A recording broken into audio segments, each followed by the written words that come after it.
everybody, welcome to Onyx Path Virtual Con, and welcome to Summer Camp. We hope you're enjoying yourself so far. We are Vocal Tales, and we are here to perform terrifying tales and awesome adventures every day of the week, most days, twice a day. Come check us out at twitch.tv/vocaltales, youtube.com/vocaltales, and vocaltales.com, our website. You can enjoy all sorts of Onyx Path deliciousness with us, which includes Vampire the Masquerade, Werewolf the Apocalypse, Mage the Awakening, Mage the Ascension, that's two mages, and They Came From Beyond the Grave, with more coming in the fall. Be sure to give Onyx Path Twitch a follow as well. Also, drop by a follow on Vocal Tales. Well, we're actually playing on Vocal Tales. Sorry, script saying for something else. Haha! Support everyone who is involved with Onyx Path Con. It's going great so far, and with a lot of more good stuff to come. All right, so hello everybody. Once, as I mentioned before, welcome to Summer Camp. Today we are playing They Came From Beyond Camp Murder Lake. Before we get into too many details about the game, let's go ahead and meet our counselors for the summer. Everyone, please go ahead and introduce yourself. I don't know if we have an. I don't. Let's say we don't have an order, so I'll do that. I'll do that for us. Tyler.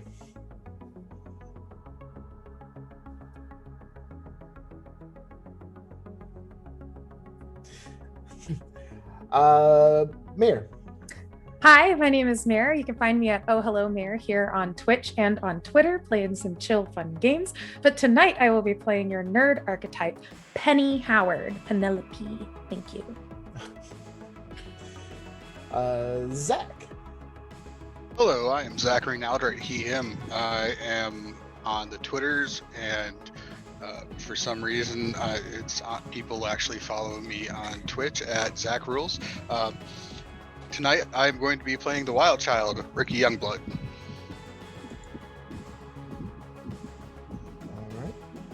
All right. Michelle. Hi, I'm Michelle Sealight. The C stands for Counselor, because I'm playing Counselor Janet today. You can find me on Twitter at Michelle Sealight, where I talk about the existential dread that is Pokemon. And Patty. Hello, I am Patrick. You can find me all over the internet at PattyShakes_. And tonight I'm playing the Jock, Orlando Double-Decker Griffin. Perfect. Thank you all so much. And as mentioned before, my name is Steve. You can find me on the internet at Voodoo Arcade. And tonight I will be your storyteller/head counselor.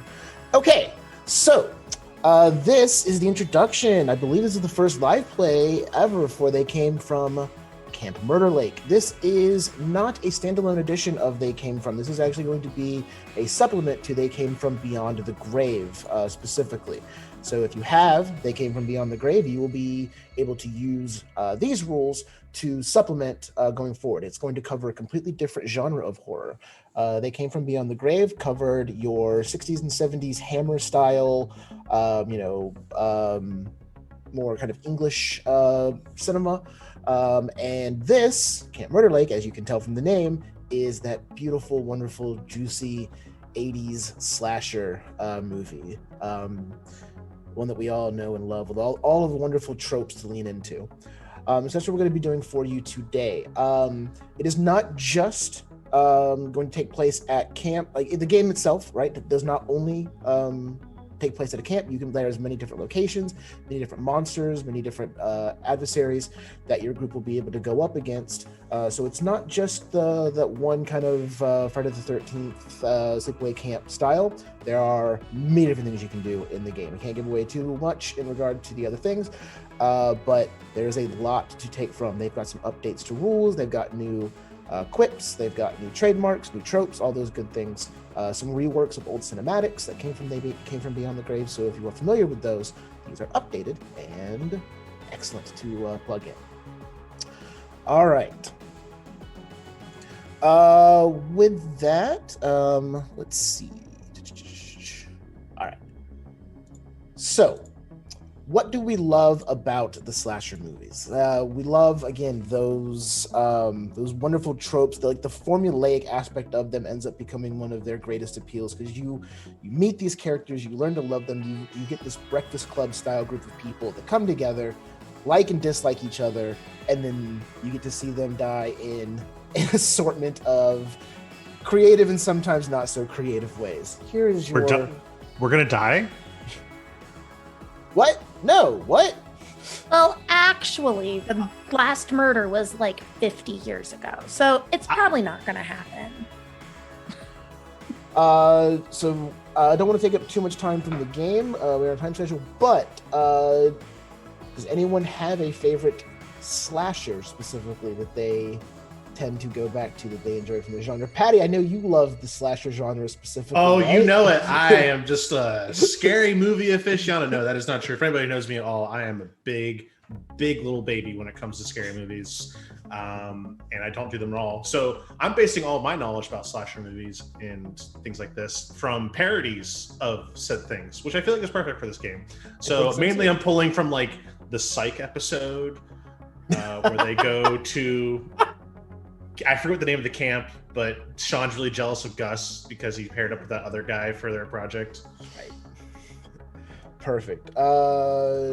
Anyone else? Any horror aficionados in here do have some thoughts about slasher films really quick? I have a particular series, though it's an OVA series from Japan called Corpse Party. Corpse Party? Bunch of high school students are like, let's be friends forever. Does not work out. Forever didn't last very long? No, and it spawned it spawned an entire franchise off of a video game from the 90s. Oh wow. And it's a psychological horror slasher film type of thing where there are no good endings, just wrong ones. Sounds very much like what's going to happen tonight. All right, so I know that you did introduce them slightly in our introductions, but if we can, let's go around one more time and let's tell the audience who our archetypes are. This time, kind of give a little bit of, maybe a couple of your tropes or your trademarks. Just let them know what it is that the game is kind of giving you to play into your archetypes, and we'll do random again. So this time we'll start with Zach. Okay, so I am the wild child. So if you saw Nightmare on Elm Street, this is Rod. This is the bad boy, wants to party, have fun. Yeah, that's him. As far as trademarks, dangerously high tolerance and hardened criminal. Ooh, so we've got he may not have the best relationship with the law. Okay. Or teachers. Or camp parents. Or senior counselors. Ah, there it is. Senior counselors. The ones that tell him what to do are a problem. The ones that he can drink and smoke joints with and do other adult activities in quiet bedrooms with, he's okay with those counselors. He likes those counselors. Okay, perfect. All right. And Mir, who are you playing tonight? Hi. So I am going to be leaning into the nerd archetype. Very much just kind of like, I've never been wrong. It's this mishap was absolutely planned. I have a plan for that too. Mine's a little disgruntled at being at this camp because I was supposed to be at chess camp, but they booked up too fast. So a little bit of snipiness from this nerd, but again, never wrong, smartest person here, and we'll make sure that you know it. Lots of muttering under breath with this one. And what are one of the trademarks that they gave you on your character sheet? Okay, so one of the ones I have, that there was one all according to plan, but also like tell me everything. So just tell me everything. I want to know wait, let's go through all of that again. Start from the beginning. Perfect. So, very much a know-it-all in it. Awesome. All right, and I'm gonna go to Tyler. He had the blackest eyes, Steve. The devil's eyes. The devil's eyes. So, Are you playing that character this time around? no, I'm playing a different character. Hey, Steve, why would you have a DeLorean as a second car? I don't know. So you can drive it from time to time. I'm playing the Joker. The Joker archetype is exactly what I just did. The jokes are so annoying, you can't help but sigh and groan and love them anyways. And he's usually the one, or she is usually the one who gets killed by mouthing off to the monster. So, you wanted tropes or trademarks? I can't remember. It doesn't matter. Just something to help us understand how the game helps flesh out your archetype.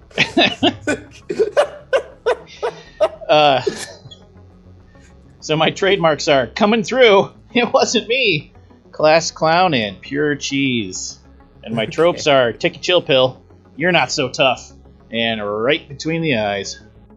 Okay. Perfect. Patty. I am playing the jock, and you know, I'm the cool guy on campus. Everyone wants to be me. Every girl wants to do me. Like, you know, it's good being the star player for the football team. Is that right? That we're undefeated. You know, districts are right around the corner, man. We're gonna get that championship. Districts. Yeah, there's a lot of pressure on me because everyone's looking to me. You know, my dad's really on me. You know, it's a hard time. Okay. Yeah. It's good you're getting back to the community, though, by going to camp. Man, I'm only doing this so, like, those colleges that are scouting me, they're like, your resume is, like, you know, a little light. All you do is football. I'm like, yeah, because my dad told me to. So they're like, do some community service. I'm like, I'll hang out with these people at camp, I guess. Perfect. And last but not least, Michelle. Hi there. I hope everyone's doing okay today. Hi, I'm Janet. I'm playing the innocent. Well, I'm Michelle. I'm playing Janet. I'm playing the innocent one. Well, because I am innocent. I'm doing this because I was a junior camp counselor, then a junior camp counselor, and now I'm a fully fledged camp counselor this year. And I always like making sure everyone's doing good, everyone's safe, everyone's gonna be perfectly fine. And I always worry about what my parents are gonna think. And this is like the only time of the year I'm allowed to be like not in the house with them. So I'm definitely gonna do my best. Maybe this year I will try a s'more. Sugar. Heavy gasp. It is a lot of sugar. Maybe I'll get a soda pop too. And what are one or two of your tropes or trademarks that help flesh out your character? Aren't we friends? Well, let's get you patched up. Let's nurse that boo-boo.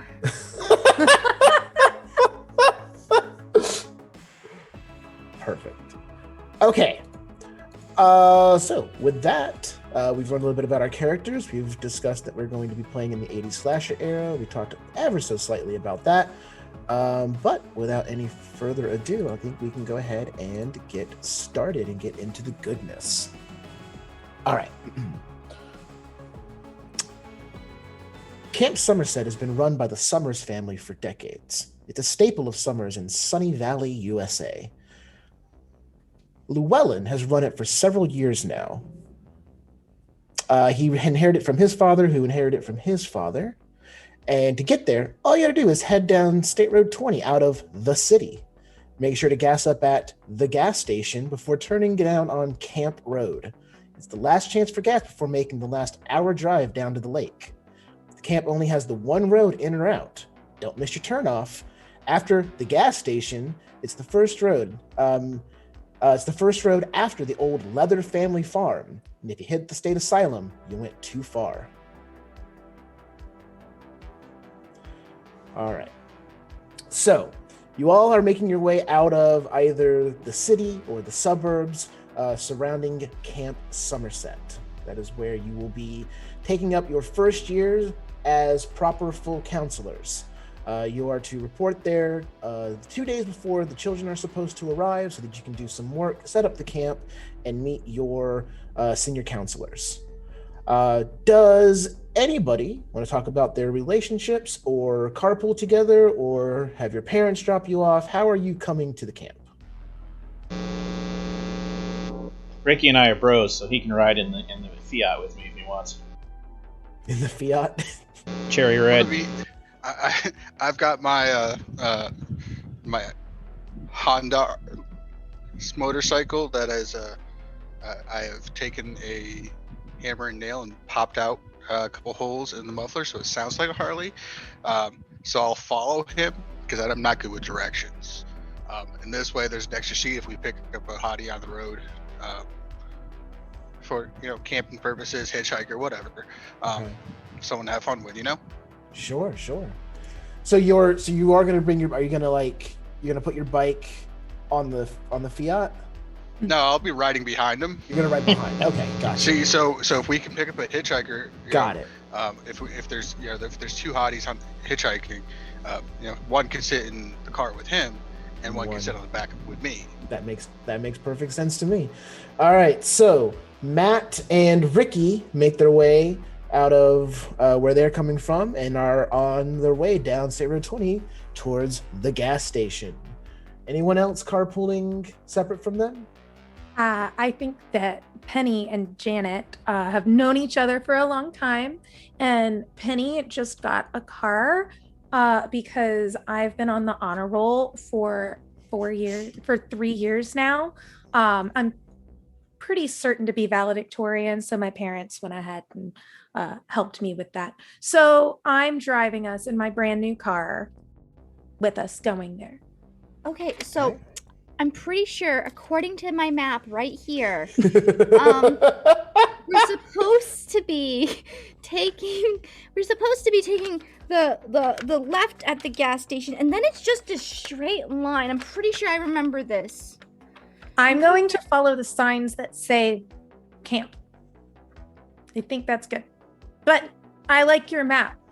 I think that one's a little outdated. It's about 2 years old. So any of those dirt roads will probably not be dirt anymore. I mean, that's probably true. I did photocopy this from the library. It's okay.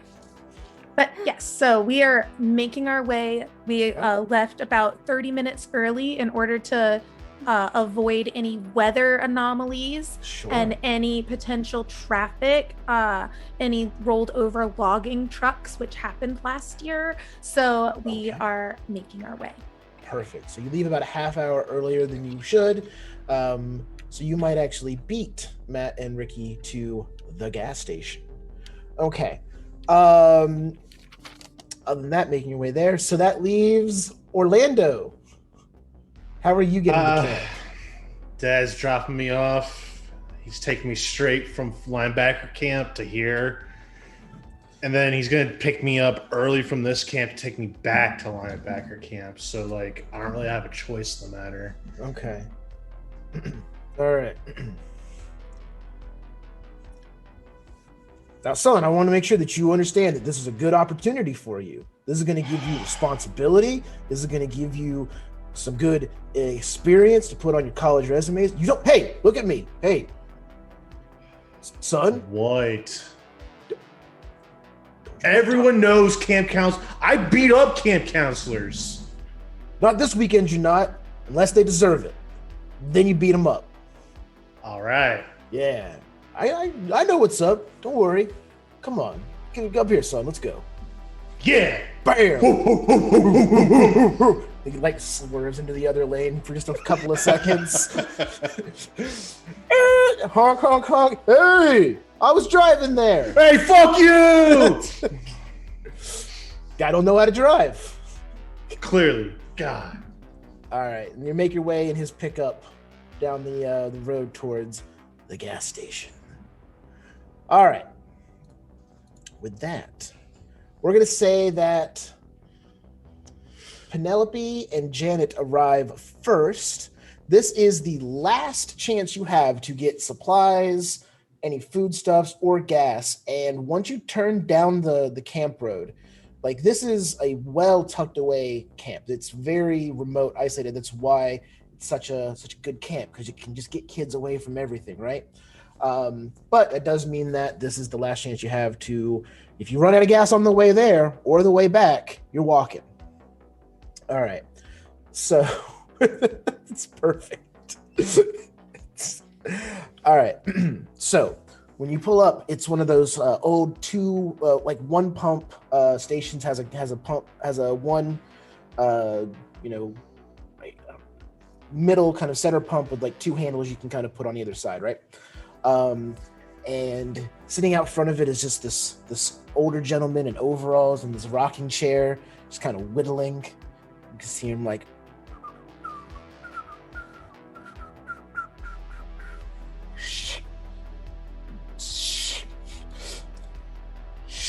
Is he whittling or is he peeling potatoes? Yeah, he's just taking these long shreds of wood off this Is he block. making a spear? Yeah, that's not whittling. That's like just dulling a knife to dull it. Weird how he does that. Penny's just like, oh my god, I left my sunscreen at home. I've got to get sunscreen. Do you need anything from inside? I was just about to ask you if you wanted me to get you anything. My parents gave me a 20. We could use like $5 and fill up the entire gas tank. Yeah. We'll go ahead and fill up the car, and I need sunscreen. Might as well see if they have any bug bite ointment, because I know I'm going to run out again this year and my allergies just can't take that. I have the first aid kit. I knew you would be prepared. Okay. It's just like babysitting, but with a lot more kids and a lot less adult supervision. Perfect. Okay. Well, I'll fill up the car. If you could find anything SPF 70 or higher, that would be great. I'll go in and ask. And do you want anything else while I'm in there? Any of the snacks, as long as it doesn't have any artificial dyes in it. And no nuts. No nuts. No nuts. I will blow up like a balloon. I can't have that happen again this year. Oh, yeah, no, last year was pretty rough with the peanut butter fight of 81. Yeah. So, Janet, you have the order, you've got all of those things. You go to turn from talking to Penny, who somehow did not see this. The old man whittling is standing right behind you, just ignoring personal space. So as soon as you turn, he's just standing right there, block of wood in one hand, knife in the other. We ain't got sunscreen. Okay. Sorry about that. Sorry about that, sir. We ain't got bug spray. Okay. I sell you my bug zapper. He just points to the zapper he has hanging outside the gas station. What do you have other than gas, sir? Supplies. And sunscreen is not supplies? What you trying to screen the sun from? My skin? Uh-huh. You can head on inside, see what we got. Oh, We got stuff and things if you need it. And then he just goes and sits back down in his chair. Right around then, you hear the wailing of... What was your car again, Tyler? A Geo? Cherry red Fiat. A Fiat. Geo? A Geo. I'll drive the Geo, okay? I never Okay. specified. That makes my more mind to the sense. Geo. That's true. Okay, Penny drives the Geo. Okay. I've got the Geo. You hear the wailing of the Fiat, and then you hear what at first sounds like a Harley, maybe. But as it starts to pull up, you can see that it is definitely not one of those. As Matt and Ricky make their way up towards the gas station, how do you guys approach? You see two young ladies in the gas station parking lot. One starts to head into the store, and you know this is the last gas station before camp. I lean out while I'm still driving and very dramatically point them out to Ricky. You see his arm out of the window, just like. You're muted. You're muted, Rick. Muted. So while I'm still driving, I'm gonna do one of these.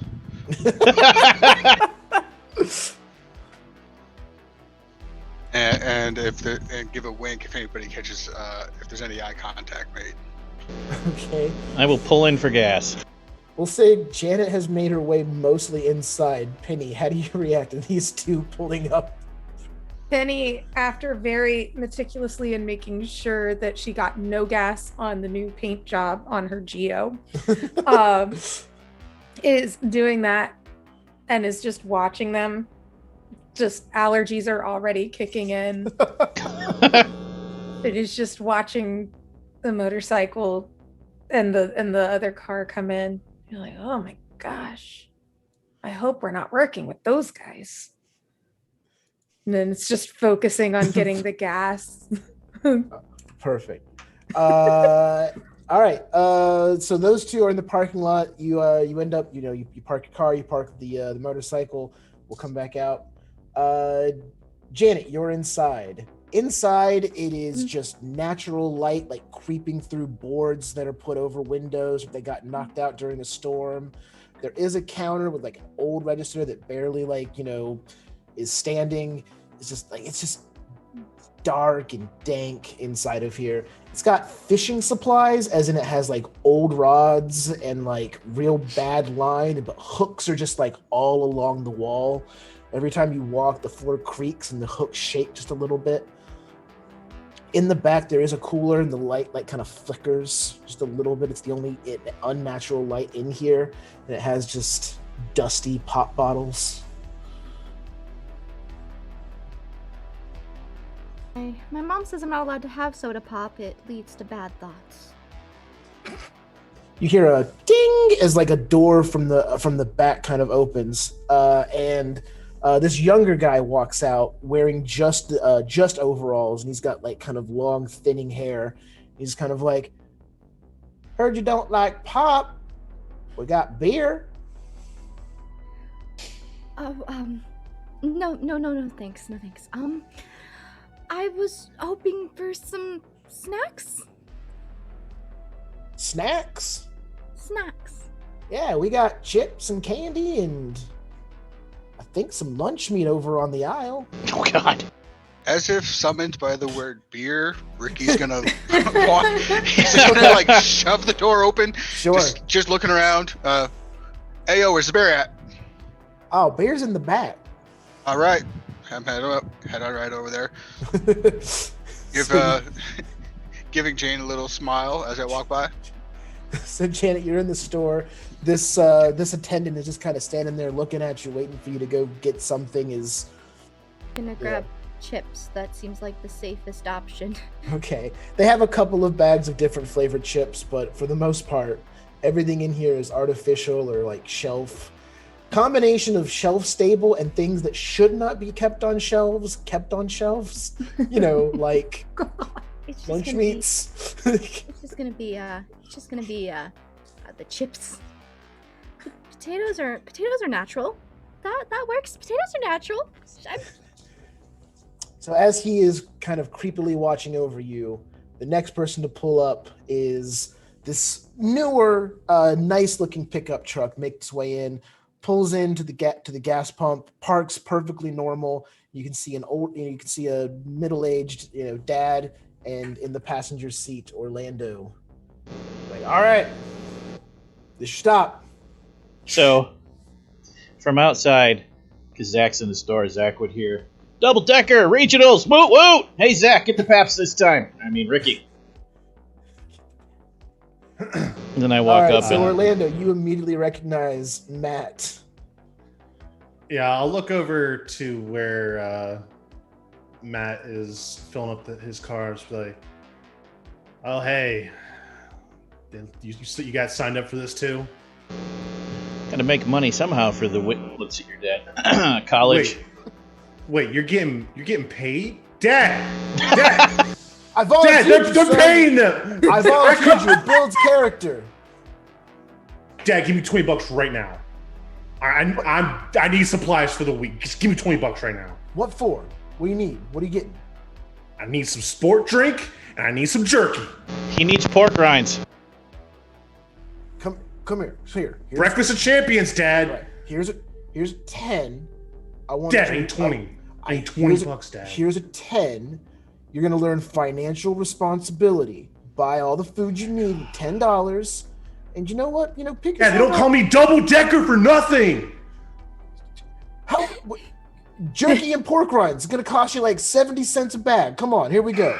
He gives you the 10, and he goes, "Hey, maybe buy something a little nice too," and points at Penny standing at the pump. He'll look over to where, because you said it's a one pump, but 2 cars can be fixed. Yeah. He looks over to the pump where Matt and Penny are, and he's like, "Yeah, okay, that's not a bad idea." Yeah, come on. All right, cool. All right, have a good couple of weeks, son. I'll see you. And he just kind of hits you on the shoulder and puts it into drive and just leaves. I look over at you. It's not until he's pulling out of the gas station. I'm like, wait, he wants me to bum a ride? Yeah. And say I watch him leave, Dad. and then I'm like, camp's like 5 miles away. What's wrong with your dad? Penny is 98% certain that she helped Double Decker write his last essay. Oh, 100%. Yeah, and it's just kind of you wrote my college admission essay, 100%. Yeah, I've been sitting there just kind of going like, this is a college, this is a store. They're two different things.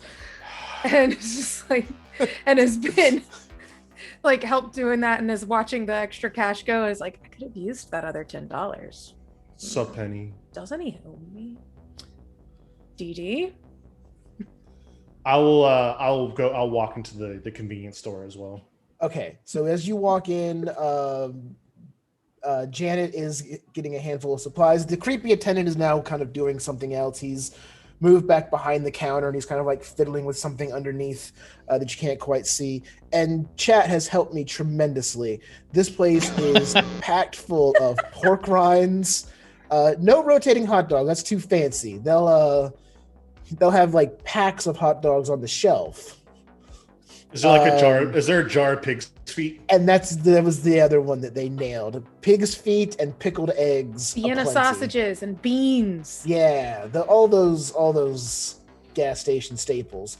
But yeah, you want pork rinds and questionable pickled meats? Here you go.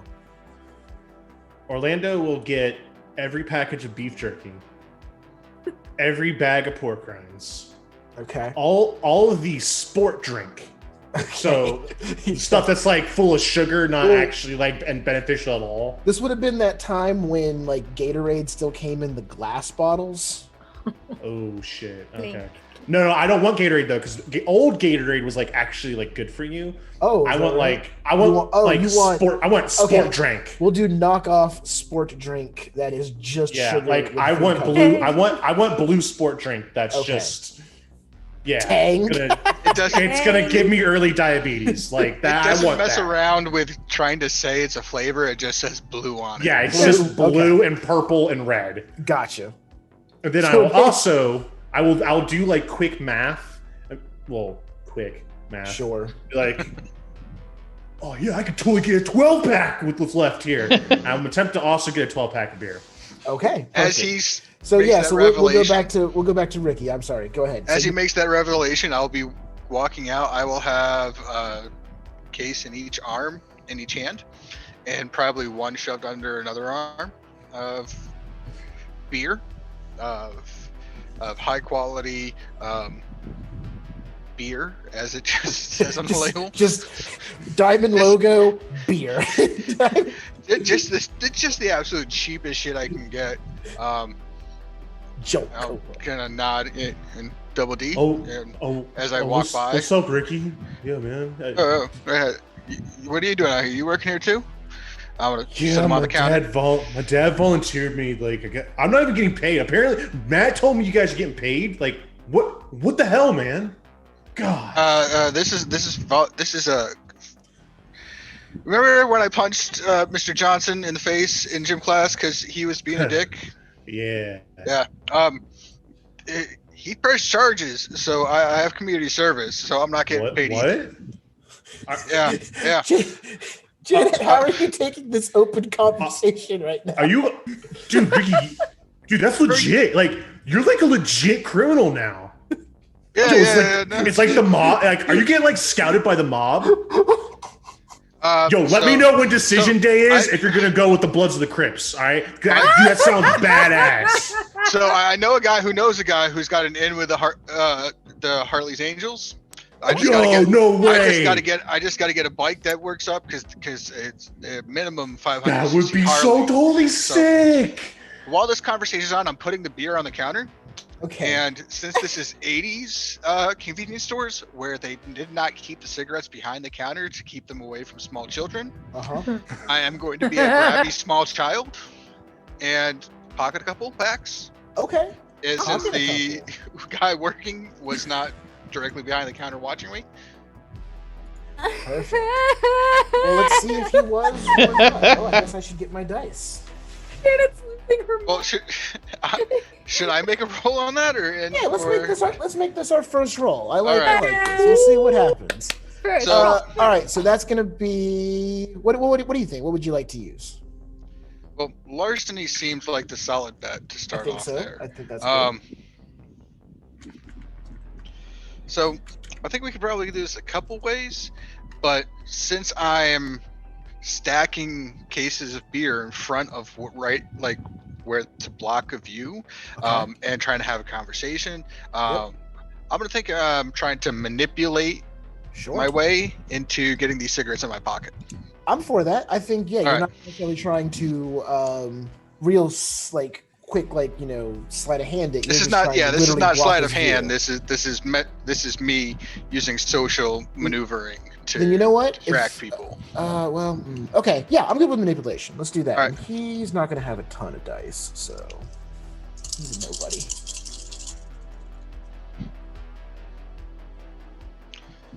Got no successes. I got 2. All right. I also have a sticky fingers trademark. Does this apply?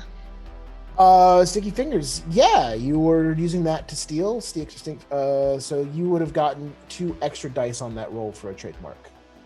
So if you want to roll 2 more and see if you can bank up more enhancements till the end of the scene. I got 1, so that's 3 total successes. Okay, so you can bank 2 enhancements until the end of the scene. All right. So unbeknownst to anybody, Ricky is able to pocket, we'll say 3 packs of smokes. I figure Janet and Double D can blatantly see what I'm doing. Okay. It's just a convenience store clerk Then that we'll I go care to- about being caught by. Then we'll go to Janet. Janet, how are you reacting to Dee Dee and Ricky? Richard.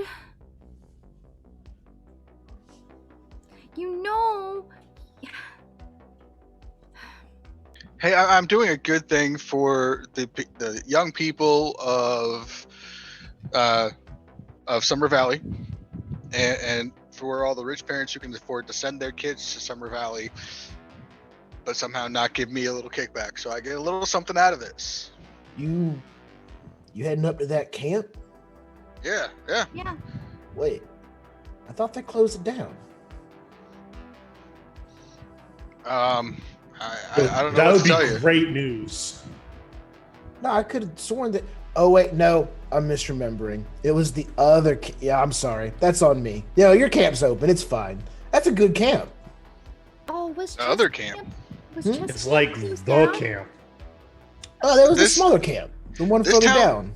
This The town has one- enough. There's this town never has just a- one camp. It's a big lake. This camp has a Yeah. gas station, and this town has a gas station and like a camp and 2 houses. You mean to tell me that there's enough for a second house? A second camp? Yeah. Parents from the city, they send their kids out here all the time. Think they're going to make them strong and tough to go live in the woods for 2 weeks. There's also chess camp, drama camp, Chest camp? chess camp. What do you do at chest camp? You play chess. Listen, I'd old like man. I'd volunteer at chess camp. Oh, unfortunately, all their slots are full over at chess camp. Well, That man, makes sense. I bet people. I bet they don't have to pay anybody there. Everyone just volunteers. All right, so from there, the scene kind of cuts. We've got our revelation of an older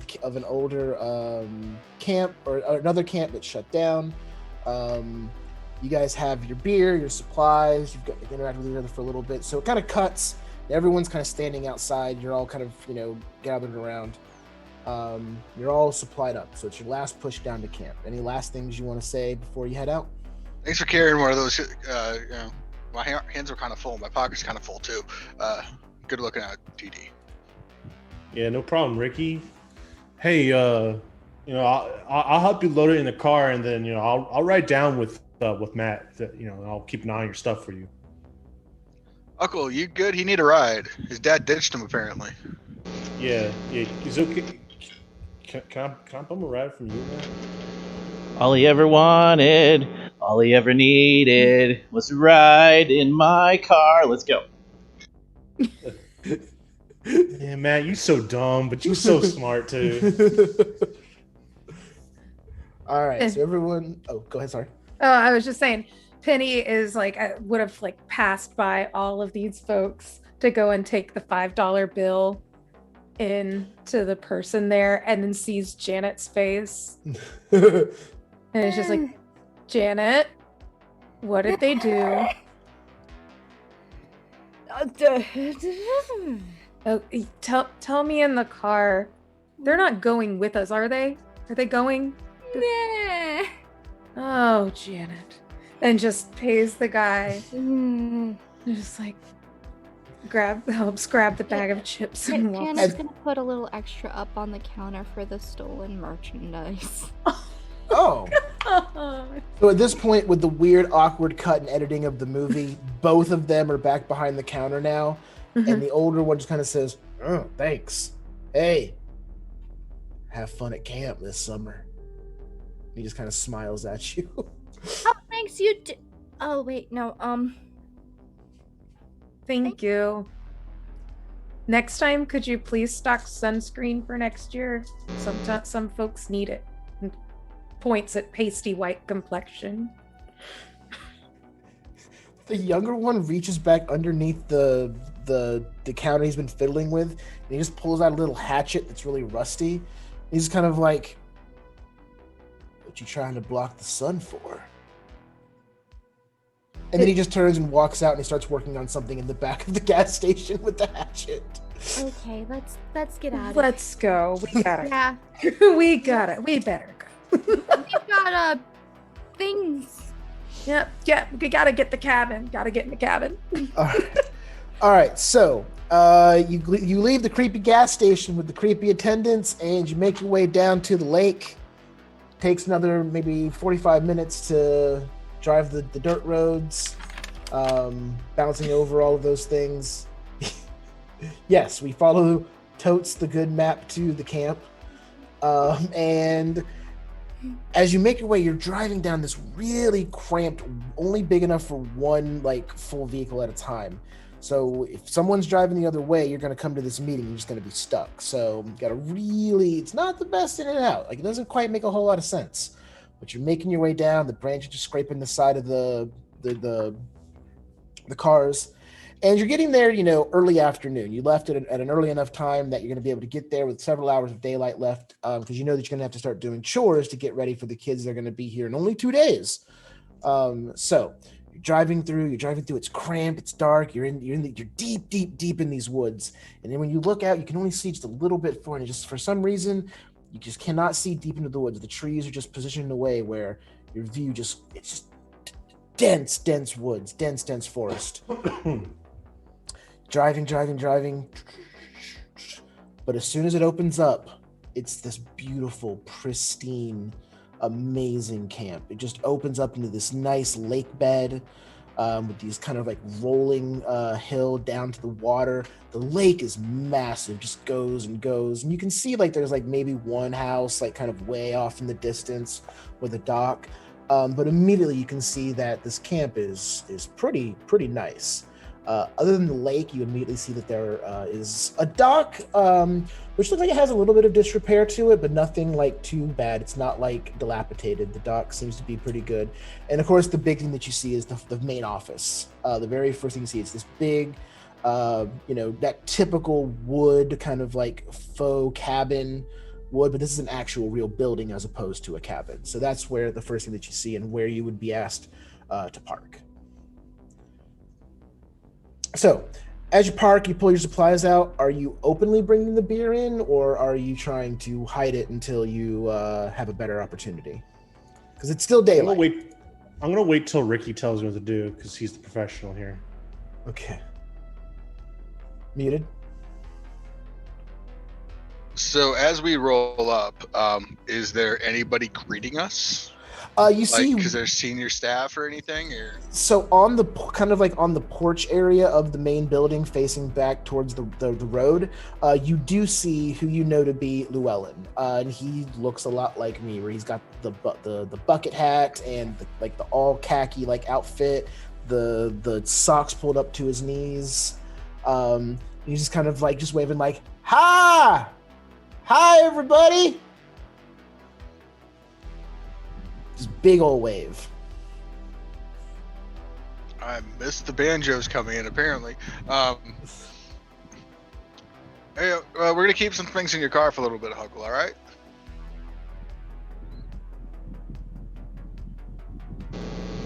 You talking to me? Huckle? Yeah. Mhm. Oh, you said Huckle. Got it. Okay. Yep. Yeah, we can leave shit in there. Yep. So as he waves, he kind of starts kind of like half jogging, half walking, not quite sure if he should show, just kind of that awkward, like, hey, and he kind of like comes up to the cars, like, hey, get out. Penny's like gathering like some of her stuff. She's got like the book bag that's like loaded down, has the sleeping bag like meticulously wrapped on it. She's already sneezed a couple of times and is pulling out her like handkerchief and everything. Like, oh no, Penny, please put that down. You don't got to carry that right now. You can come back for it later. Oh, okay. Well, I just, I don't want any of it. Is it gonna be okay here? Oh, it'll be fine. You don't got that much work to do. Okay, all right then. And just puts the bag back down in there with a grunt. As soon as he gets off this motorcycle, Ricky stands up and lights a cigarette, looking at the counselor. You must be Ricky. Yeah, what's up? I just want to say it's a pleasure to have you. I think this camp's going to help turn your life around. I'm so excited to have you. Yeah. Good. Yeah. I'm sure this is going to rehabilitate me. Absolutely. Tell you, there's nothing quite like fresh air, nice lake water, sleeping under the stars, sometimes in a building under the stars. I guess you do that at home. Anyway, there's nothing quite like camp. Yeah, that fresh air. Yeah, all that fresh air. Oh God. I'm sorry. Is there pine here? Oh. He looks In back the to the forest? forest. Yeah, there is. Hey, Penny. Oh. Hey, Penny. Yeah. You know why fish like swimming in salt water? Why, Huck? Pepper makes them sneeze.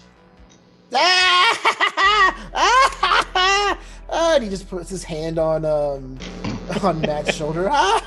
This one always gets me. Good to have you back, Matt. Good to have you back. Always good for a laugh. I'll turn my head like back and just mouth at him back. I mouth back. He's not old. He's a classic. Jan's gonna get out with her first aid kit, bag around her shoulder. You must be Orlando Griffin. You're my volunteer for the year. Did you say that to Janet? No, to Oh, Orlando. you say it to me? Okay. Yeah. Yeah, man. That's great. Your file said you play football. Yep. That's awesome. That's great. I love football. I love throwing the old pigskin around. and I'll like pull, like I have my duffel bag around my shoulder. I'll like pull a football out and just like throw a like tight spiral at him and see how he reacts. And he like tries to catch it and he kind of bobbles it a little bit and it's like, oh, you got me on that one. That was a good one. That came real fast. Okay. Okay, this camp's not gonna be too bad. Oh, Janet. Yes. Hey. Guys, everyone look. This is Janet. Janet Hi. is a lifesaver. You need something, Janet's got you. Janet has been a junior counselor, a counselor in training. She's been coming to camp. How many years you been coming to camp now, Janet? Ever since I was 5, even though technically I was only 4 3/4, but you guys still let me go. We knew something special about Janet even then. She's the best. She's a Somerset staple. Janet, huh? How's Brad? Huh? Damn it, Janet. A language. I got that You should one. Probably I watch our language until, like, just so we can get practice in before the kids arrive. Janet's right. That does sound Janet's bitchin'. right. Oh, well, see, we got to watch that language because there are going to be small little children around. And I know you guys are adults now. You're up there in age. What? You're going to be juniors and seniors next year. Is that right? Wait. I This is may a- graduate this is a- early, but This is a camp for kids. This is summer camp. Orlando. For kids. For young children. Yeah. Like, you mean when you say like kids, you mean like freshmen, right? what do you think it was, a camp for squirrels? Shut up, Penny. Well, Very nice. there are a lot of squirrels, but they don't get in any bunks. Well, except that one year, the one did get in the bunk. And that No, just I'm gonna cost- need someone to tell me, is this a camp for kids? Like, This is a camp for ages 5 to 16. oh god. Okay, so like, Uh, I don't do kids. That would be illegal anyway. So how does this work? Penny. Like, does Hey, it's like I wrote your essay. Don't forget. Whatever. You want to pass chemistry next year or take it again? What is the chemistry? Like, where's even the point? Whatever. He just kind of like goes. He just like kind of takes the football and just like starts spinning it to himself. I so, lean boss over. man, I lean over so only you can hear Double Decker, and I'm like, it's really funny when you feed it like whole bags of M&Ms and just watch them sugar rush to death. Just try it. Yeah. All right. You and me, we're gonna try that. Go ahead. So boss man, how does this work? Because they didn't really explain this to me, and my probation officer didn't really give me the full details. So is it like all the kids come at once, all the different age ranges, or is it like different groups each week, or like? Yeah, no, that's a good question. Yeah. So we do get all the kids at once, right? And it's usually a 2.5 week camp, and we break them up into groups. All right. So you'll each have kind of an age group that you'll be responsible for. And also we got Rod and Kim that'll be able to help you out. There's going to be your senior counselors. They're inside getting stuff ready for you. So, Janet, that's going to be you one day, senior counselor. Oh, So no, I'm no. just Kim was my counselor 2 years ago, and she's really nice. Yeah, she's really nice. I'm sure she is. So anyways, my little brothers and sisters, they're all like 13 to 16. Sure. Those are the kids that I'm used to. I'm not used Okay. to the little rugrats. So I'm just saying, Yeah, okay. if you have any control over which age groups I'm working with. Well, the older kids, right? Because you're just you're kind of around that same age. They're gonna probably get Rod and Kim because they're our senior, right? So they're a little bit older. Okay, so they're gonna get the older kids, and you kind of have to work your way up the age ladder. Okay, don't worry, I'll make sure you all get exactly who you're supposed to. All right, but for now though, for now, go ahead and leave your stuff here. We got chores to get taken care of, so we got a whole lot of stuff to get through. All right, so go ahead and grab yourself some tool, and let's go get to work. All right, so he kind of gives you various chores around the camp. The primary thing here is this is your opportunity before anything goes down to explore the camp locations. So the camp is broken up into different primary areas. no matter what you're doing or kind of where you're going, we're going to treat this as like big zones that you're in. So if you're ever doing something, you'll just want to specify, I'm at this location. And from it there, we'll kind of play with specifically what's in there. But for the most part, if you're in the same location as, say, the killer, he's going to be in that location with you. All right. So your locations are... Yes. All right. So your main locations are the lake. So the entirety of the lake is one location. You have the docks. You have the main offices, and that's that big building where his office and kind of some, like an infirmary or first aid, things like that would be. You have the adult dorms, which is where you'll be staying. You have the kids' dorms, which is several like kind of bigger bunks with less utilities, kind of scattered around the camp. But if you're in one kid's dorm, you're in all the kids' dorms, essentially. Okay. There is a radio room or a radio shack specifically, because yes, that name did come from somewhere. You would build a separate radio shack where you would put your radio equipment back in the day. You have your tool shed, and you have the woods. So, like I mentioned, these are all zones into themselves. So if you go into the woods, doesn't matter if you say I go east, west, north, south. If you go into the woods, that's where you are. I like that. All right. So, different, what the actual chores aren't too important.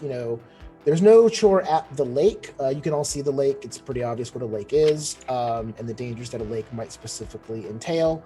The docks, as I mentioned, the docks have a few boards loose. So there is a hammer and nails located down there. There are canoes and paddles as well. Who would like to go work at the docks for the next scene? Or do you want to hear the rest of your options first? Options. Okay.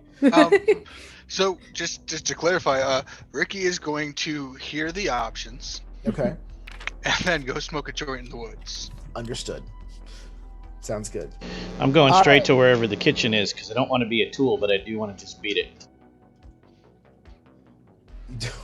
You don't want to be a tool, but what? I do want to just beat it with a whisk. Got it. Kitchen. Got it. Because you want to be bad. Got it. Oh, that took me a bit! That's a... I mean, you gotta watch out. His jokes aren't all black or white. Oh, no. That one took me a bit! Hey, that came out in the 90s. That one doesn't count. I know. I was just going with a person. Okay, yep, that broke me. I'm done. So you have the main offices. This one you don't really need to explore, and that's going to have most of your general supplies. It has a telephone, and it has the only first aid kit in the camp, except for the one that Janet has specified that she brought. So you have 2 first aid kits in the entire camp currently, which are going to have basic supplies, some gauze, tape, Band-Aid. I don't even know what else. One EpiPen for Penny. My EpiPen.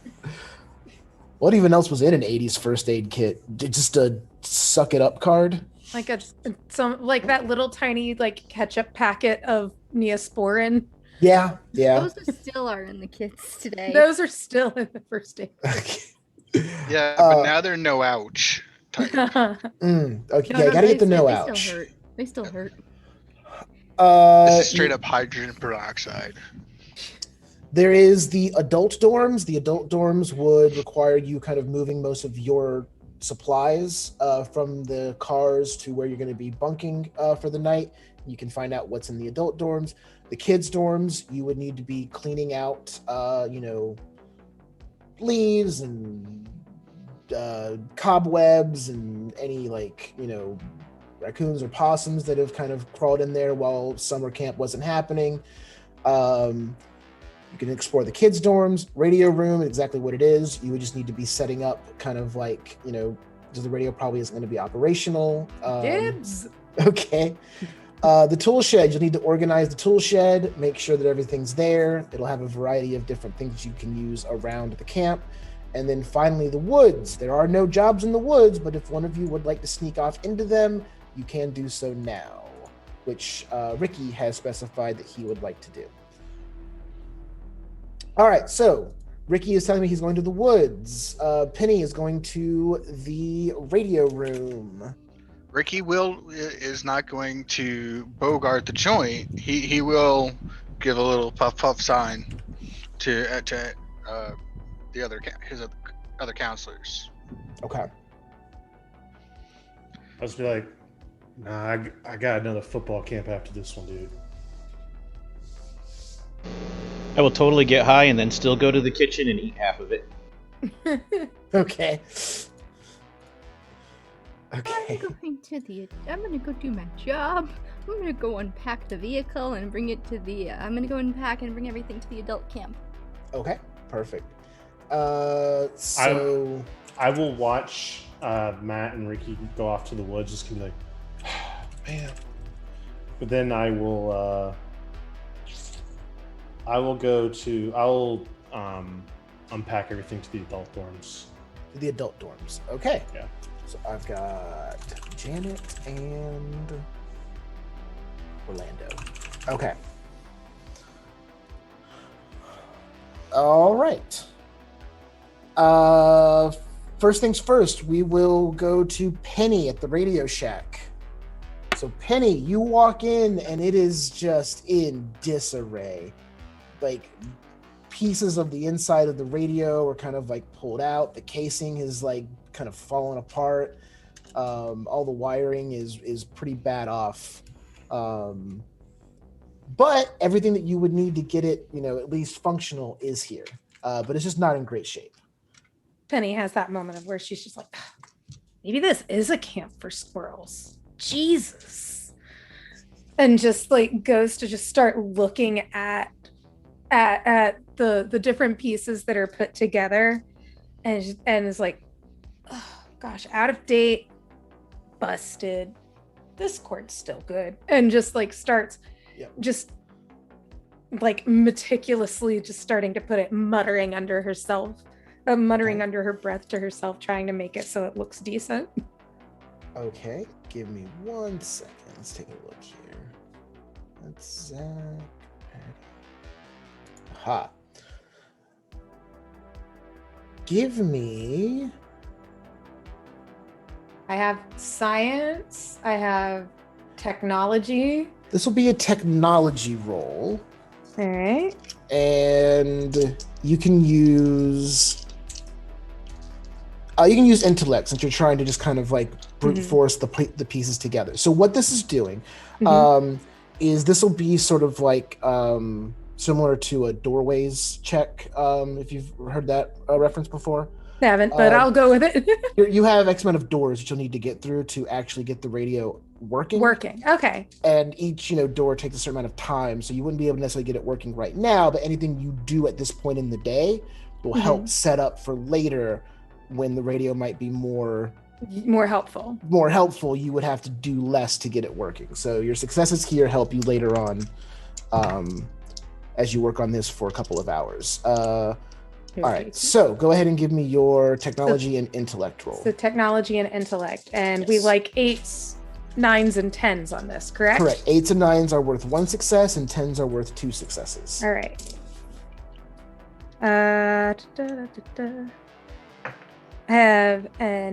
have 1 success. 1 success. Okay, perfect. So that roll is going to take up about an hour's worth of your time as you kind of start working, and you realize like it's a lot more, like the parts are here, but it's just so damaged. You find there's a bird's nest like inside one of the inside like a dead. One of the the moment pieces. there's a dead rat, it's going to take her a minute to get her composure because she knows this is how the Black Plague gets started. Oh, that would be such a good kind of like false scare where you're just kind of like working on something and you turn and then like something like jumps out at you from the corner, but it's yeah, perfect. Okay, we'll come back to you in just a second. Janet and Orlando. role play out moving the stuff from the car to the adult dorms. Didn't expect to see you here. Well, it's not like I want to be here, but like, whatever. Let's just get this done. The faster we get it done, faster we can be done doing chores, the faster we can get to partying.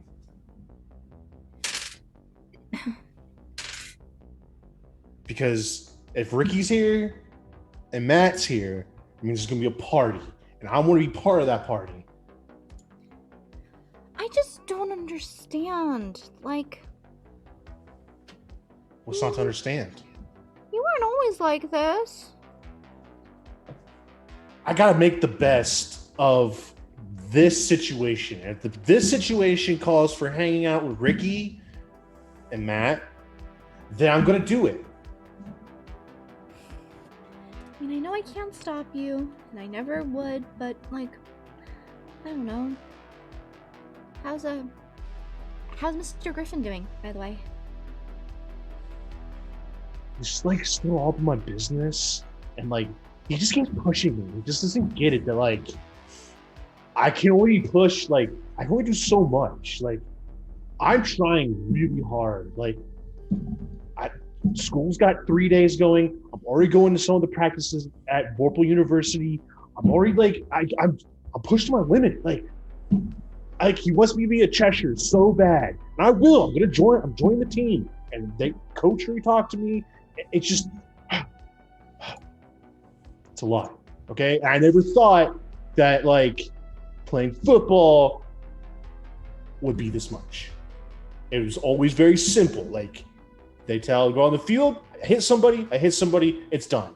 But now, like, I gotta pay Penny to, like, do essays, and I gotta learn what, like, the mitochondria is, like, the jailhouse of the...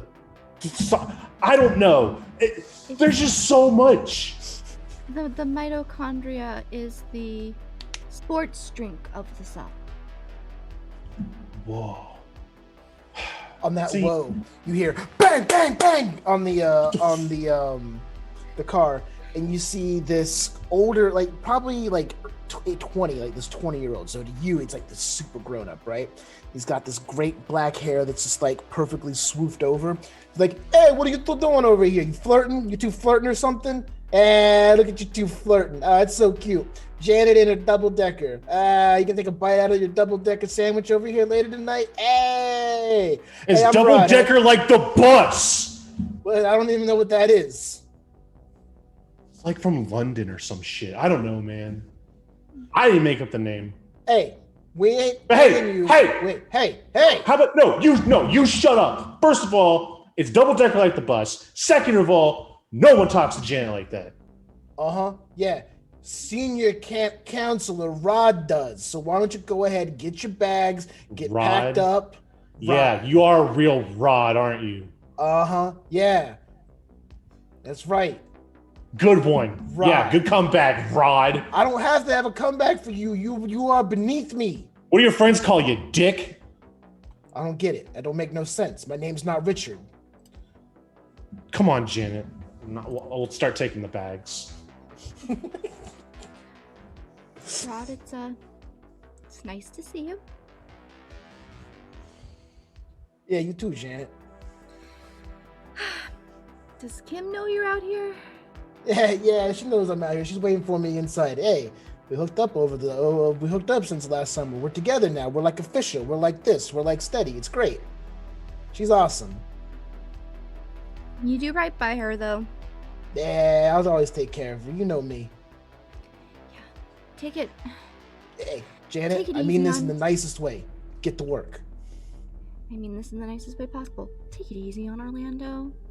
He's the one who's not getting paid this year. He volunteered? No, I think he was voluntold. Easy on him, please. Order up on double decker. Hey! All right. From there, Is his last name Clay? something like that. Yes. So from there, you guys grab the most of your resources and you take it to the adult dorms. The big thing about the adult dorms, this is it has electricity, it has lights, and it has enough kind of separate areas for each of you to have like the most tiniest minuscule of privacy, and it has like a small like kitchenette in it, things like that. So you would actually be able to live here for the summer, just the 5 of you. Rod, Kimberly, and Llewellyn would actually stay in the main offices. Their rooms are up there. So this has basically 5 very small, like kind of like cut out sort of like nooks in the room that would make up your living area.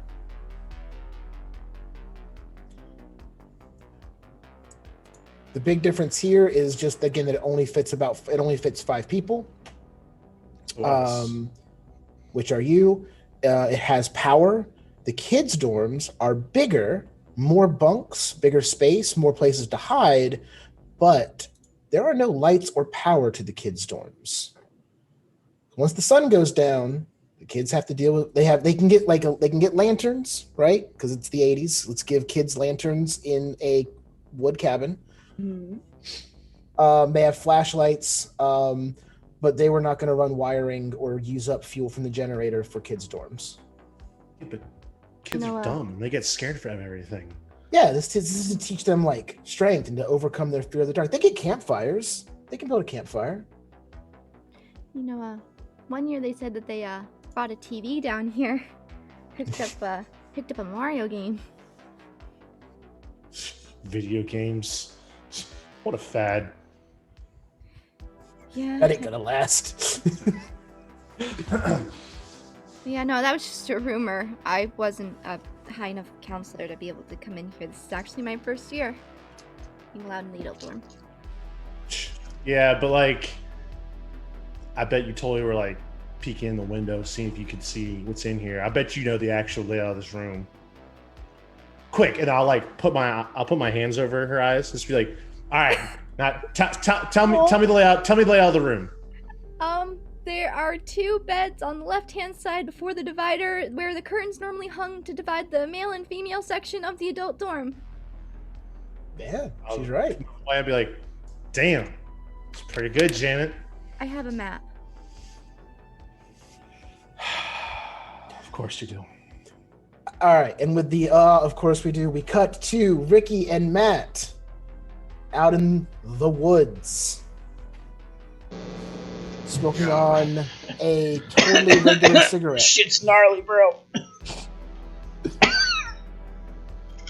Yo, I just picked up this single from this Bon Jovi dude, a new song called "Runaway." First, yeah, this guy's gonna be big, man. It's amazing.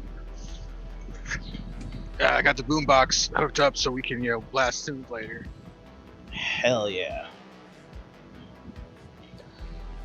As you are smoking, talking about Bon Jovi, totally rocking out, you hear a twig snap just off behind another tree. Oh shit, Hey, put it who's out. over there? Who's over there? You want some of this? You hear a little bit of a ruffling behind the tree, and out from some of the underbrush walks a leggy blonde with her camp shirt tied up over her midriff. She kind of walks in.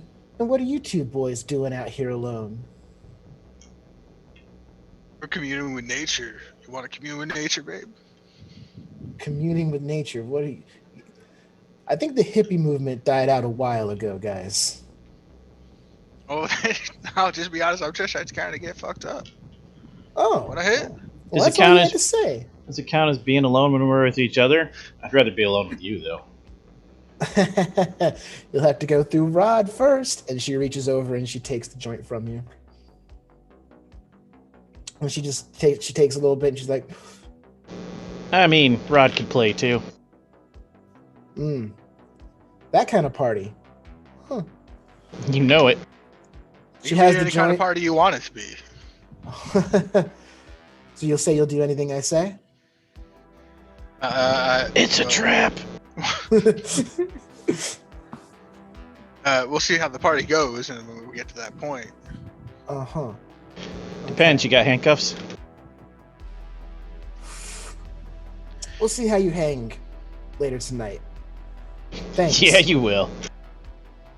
Get back to work. And then she walks off with your joint back towards the camp. That fucking bitch. And with that, we will have another cut and change. Okay. All right, so it's a little bit later. A lot of the chores have been done. The stuff that you kind of were able to explore, we're going to kind of move past a little bit. Again, the docks. You would have needed to fix some of the boards in it if you had chosen that, but no one did. That didn't get done. So there are loose boards on the docks. There's also hammer, nails, canoes, and paddles. Talked about the main offices. We talked about the adult dorms. It has electricity. It's a pretty secure, fortifiable place overall. A kids' dorms, again, bigger, larger, more kind of bunk-style beds. Radio room, Penny is starting to make advancements on. She is starting to get it up and running. The tool shed, you did not check out, so you're not quite sure exactly what's in there, but obviously there's going to be a series of tools. Just use your imagination on that. All right. We cut back. It's a little bit later. It's not quite sunset. It's that pre-dusk time, and you're all kind of starting to wrap up your chores. You're kind of getting the last of your stuff packed away. Everyone's sort of reconvened back in the adult dorms for now. Rod and Kim are there, and they're just kind of sitting on their bunks that they got here yesterday before. And they're just like, these counselors. I can't believe they made Janet a full counselor. They're just openly talking about you. Just like, it's just, Janet, you're going to do great. Can't believe it. It's just, she's been here for so long. I remember she was just a little kid, They're 20. They're like a couple of years older than you.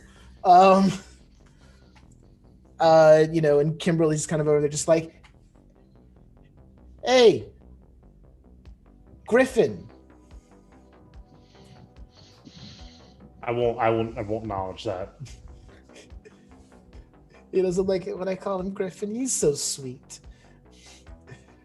Make sure you tuck your socks away nice and good, okay? You don't want to have anything happen to him. What the hell does that even mean? Oh, there's a rumor about like the sock tie. Where if you're sleeping with socks on, someone will come into your dorm room and tie them. So when you go to stand up, you just fall over. How do you not notice if your socks are tied? When you like, what kind of socks are you wearing? I don't know. I just remember some very, very upset people last year. And they are just laughing, giggling, kind of laughing at you, despite whatever level of coolness you might have. To them, you're just the kids. Again, they're 2 or 3 years older than you. Around that time, Llewellyn comes back in. Everybody, hey, how's it going? Everyone doing well? Good first day at camp. I saw a lot of chores got done, but that dock is not gonna fix itself, and I don't want to have any of our kids falling through, breaking a leg on a hole in the dock. So make sure that gets done tomorrow, will you? Okay, appreciate it. Thanks. Chief. Great, awesome. Okay, so this is normally around the time of day we call it a night, right? We start to wind down. You guys can get to know each other. You can make a little campfire. You need some supplies up there. You want to get some marshmallows and some chocolate and make some s'mores. Jen, I know you've been wanting to try a s'more for years now. I think this will be your year. All right. So turns out I made a boo-boo. And I have to run back into town. So I'm gonna have to take off for a couple of hours. I'll be back a little bit after dark. I need to go get some more fuel for the generator because somebody, looks over at Rod, knocked over a couple of the cans earlier. So we don't want to run out of power. Oh, that's so bad for the environment. I will also look over at No, the just give dirt a soaked it right up. disapproving look. The birds won't get it. So like it's Right. 6:30 exactly, and this is when I eat 10 ounces of chicken and 3 ounces of broccoli to maintain my strict diet. So Okay. yeah, Sure. where's the food? Yeah, there's a can of beanie weenies just right No. over there that I put out for you guys. No, I You know need what? skinless, You need to? boneless chicken breast and broccoli. Not cooked in anything, just steamed normally. I'm on a very strict diet. I gotta making part of the team. I gotta keep my weight. So, where's the chicken and the broccoli? You know what? I hear you loud and clear. You know what? There's a pack of hot dogs up in the main No, offices see, okay, that so I wouldn't I'm get saying upset if they chicken. disappeared. I'm saying So- chicken, and you're saying I don't even know. I don't know what the hell's a beanie weenie. So, boss man, you're saying that there's no chicken and broccoli for him to eat. Is that what you're saying? There's chicken You and keep hot giving dogs. him- you keep giving him alternate options, but you're not. So I eat very strict times, very strict portions. And if I don't get those times or those portions, I get just a little, what my dad calls it, hangry. I just start flipping stuff. I just look like the nearest table. All right. So- why don't you so- go so- ahead and flip that switch to the off, take a breath. Motherfucker, my.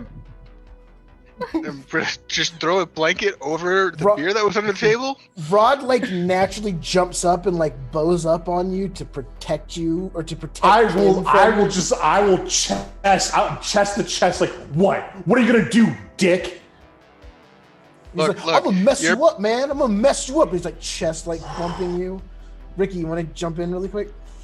So if you're gonna be going to the store and you don't got chicken for him, you may want to hit up a grocery store, get some chicken, make some extra supplies. Might want to head out now so to get a jump on that, so that he can, we don't want to have a repeat of this action. We're good. We're good. You got that on the list. All right. So Llewellyn's Good talk. kind of Good like talk. Llewellyn's kind of like, what the hell's going on? And Rod's just like, yeah, Llewellyn, why don't you go get some chicken for the chicken who won't throw the first punch? Go on, chicken for the chicken. I'm gonna use a trope. Okay. I'm gonna stand up and say, "You guys need to take a chill pill," which automatically removes all negative emotional conditions from the field.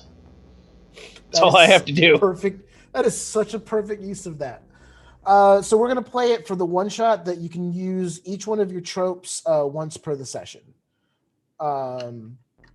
So, and Tyler was aware of that before he used it because I think we talked about it before. Yeah. But immediately, everyone, just because he's used his power and he cracked a joke at the perfect time. It's that moment in the movie where it's like you two are about to throw down. You're trying to determine like who the big like macho man is, and then he makes the joke and Rod's just like, I'm just busting your balls, man. I'm just busting your balls. And he like pats you on the shoulder and passive aggressively like kind of breaks it up.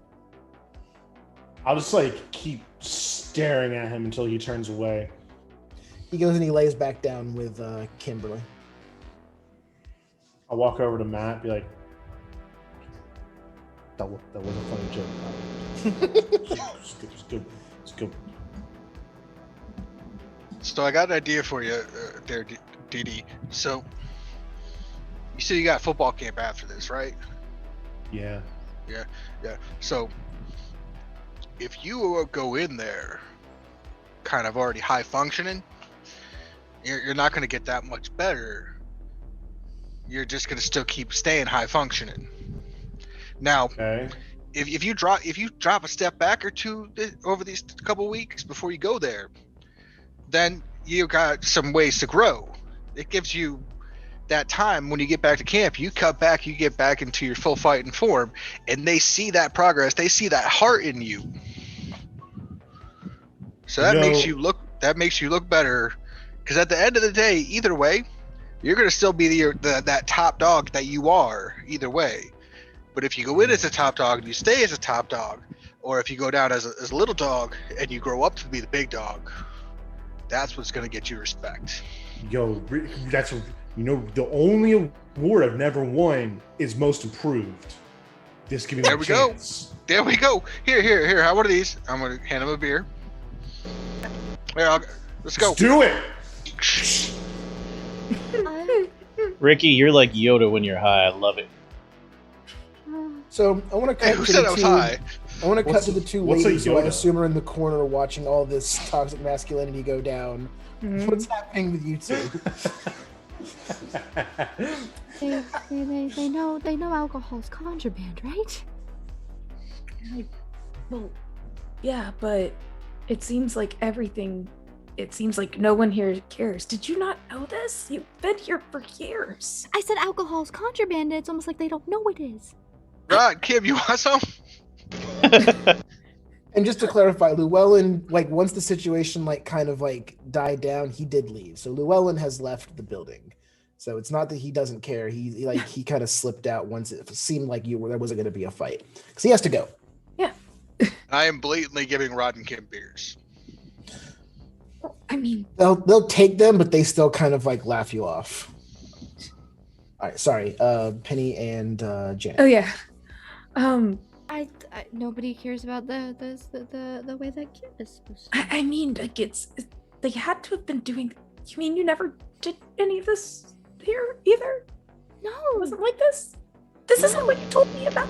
Come on, Penny. Only one. What's the worst that could happen if you only have one? Only have one what? Beer.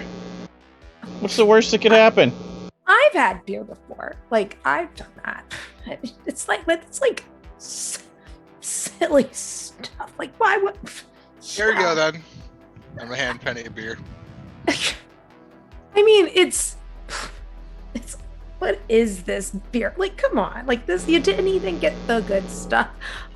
It's just like a foamy pop. I know what beer is. It's one of the oldest beverages that was ever created. In fact, when it was not safe to drink water because of cholera, people drank beer. Was that in religious ceremonies or just No. church, just So- everybody? So How in did that work? So in ancient Mesopotamia, people put grain in water and it sat around and got really stinky. And then when it got Oh really my God! Just drink it. Wait, Save it for my next essay. Dee But- Dee, this is leading somewhere. Hold on. Wait, I want to get to this. and then Gotta when let it her got- finish. She's so cute when she's lecturing. And then when it got really stinky, people saw God. You hear that, Janet? It's got no sugar. Technically, People- that's not true. It's got less sugar than soda. It's That all is- natural. The sugar It's- did ferment out during the fermentation process. It's natural ingredients. And people drank it to see God. So this is a good thing. Here you go, bud. Here you go, Janet. This I'm is the gonna plop most down. excitement The you're sound gonna of that find Roddy at Kim would summer go- camp. Here, and they'll drink theirs over in the corner. I'll plop down next to Janet and just be listen, it's gonna be clearly a very long time. Just hang out with me. It doesn't get more It'll be just exciting like- than this. It'll be just like when we were kids, right? When we were neighbors. Exactly.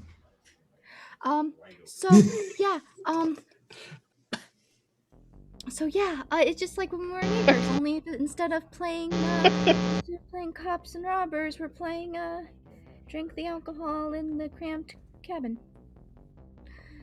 It's a great game. If it makes you feel better, it's like basically water.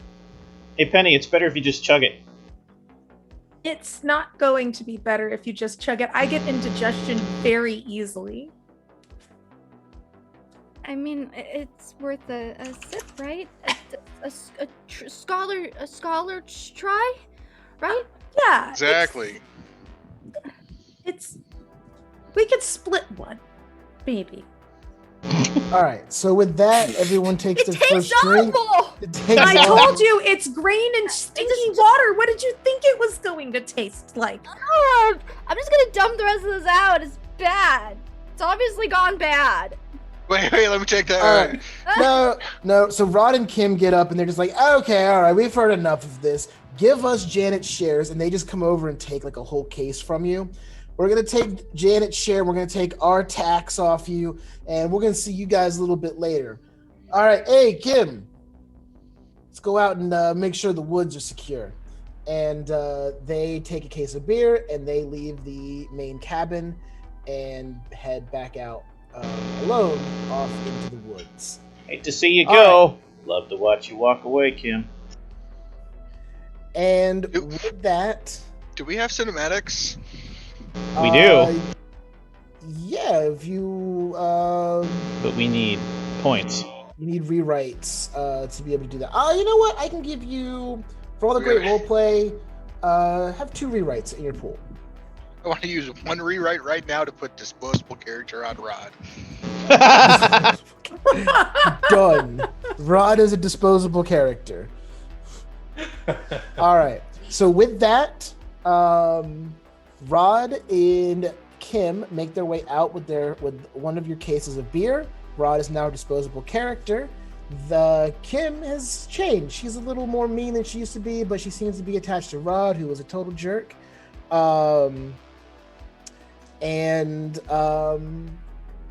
The party has started. We've gotten to know our characters. We've learned a little bit about their interactions with each other. Janet has thrown out her first beer, but Penny has partook. And with that, we will see what happens. Everyone good for a small break, and then we come back, and this game will ramp up real quick. Yeah. All right, excellent. Everybody who's been waiting for the killer, this is the general kind of arc of these types of games. When you read the book and you lay it out, it talks about really give your players that chance to role play the characters, because this is that first 30-35 minutes of any slasher movie where it's just a weird version of The Breakfast Club. The killer already has killed somebody. We just didn't arrive at camp at time, so we Exactly. missed that part of the movie. Right. That first 5 minutes where the POV kill happens, we haven't gotten to see. But yeah, stick around. Very short break so we can get some drinks, maybe take a bathroom break. When we come back, trust us, guys, the killer will start showing up very quickly. Yes. All right.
Welcome back to camp, everybody. I stole Patty's cadence there when he comes back from break.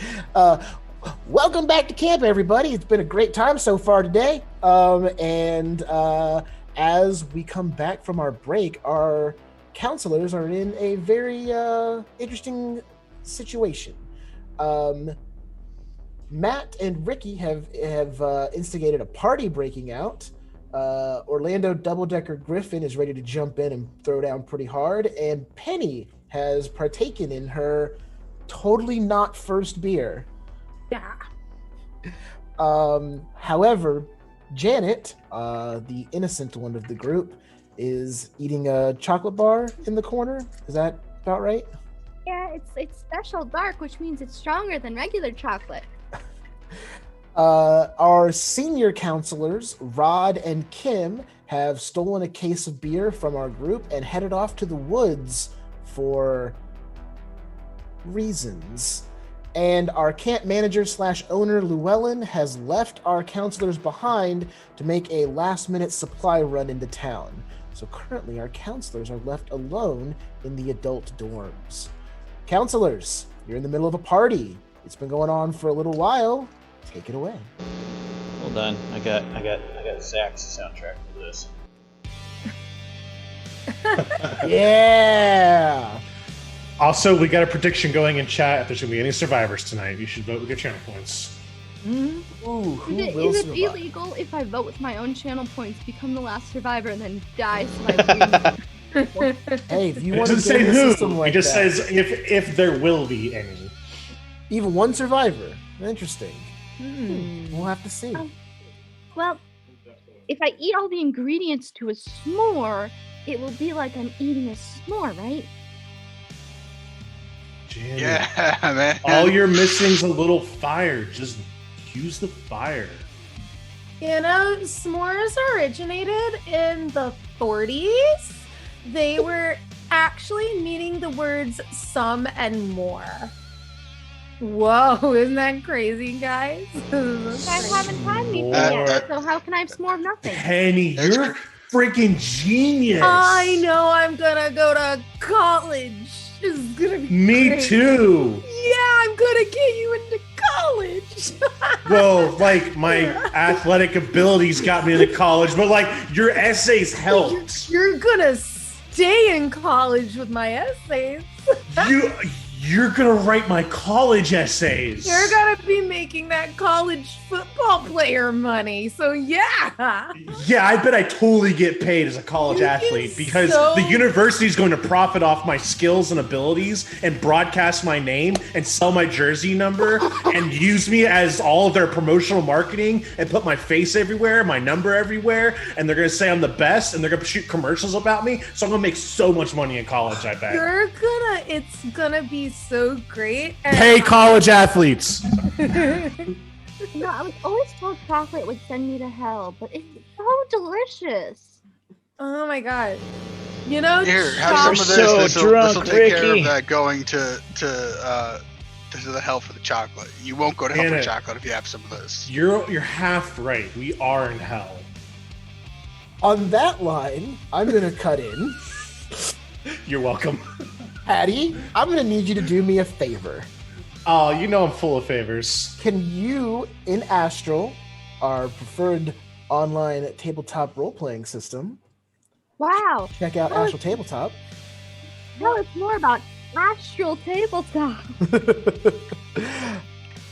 Can you roll a D50 for me, please? See, this is why Astral's useful, because I don't have any D50s. Where's the D50 on astral D50 tabletop? says 40. 40. All right. 1, 2, 3, 4. Ounces to freedom. cheers Okay. to Astral Tabletop. You All use right. code- Freeze frame. Bodacious. You totally can't see what I am typing in our side chat. Okay. Roll me another 50. Bada bing, a 45.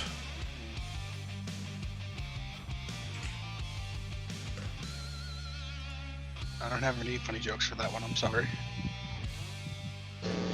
I know there's like a rock line in there, but yeah, I got nothing either.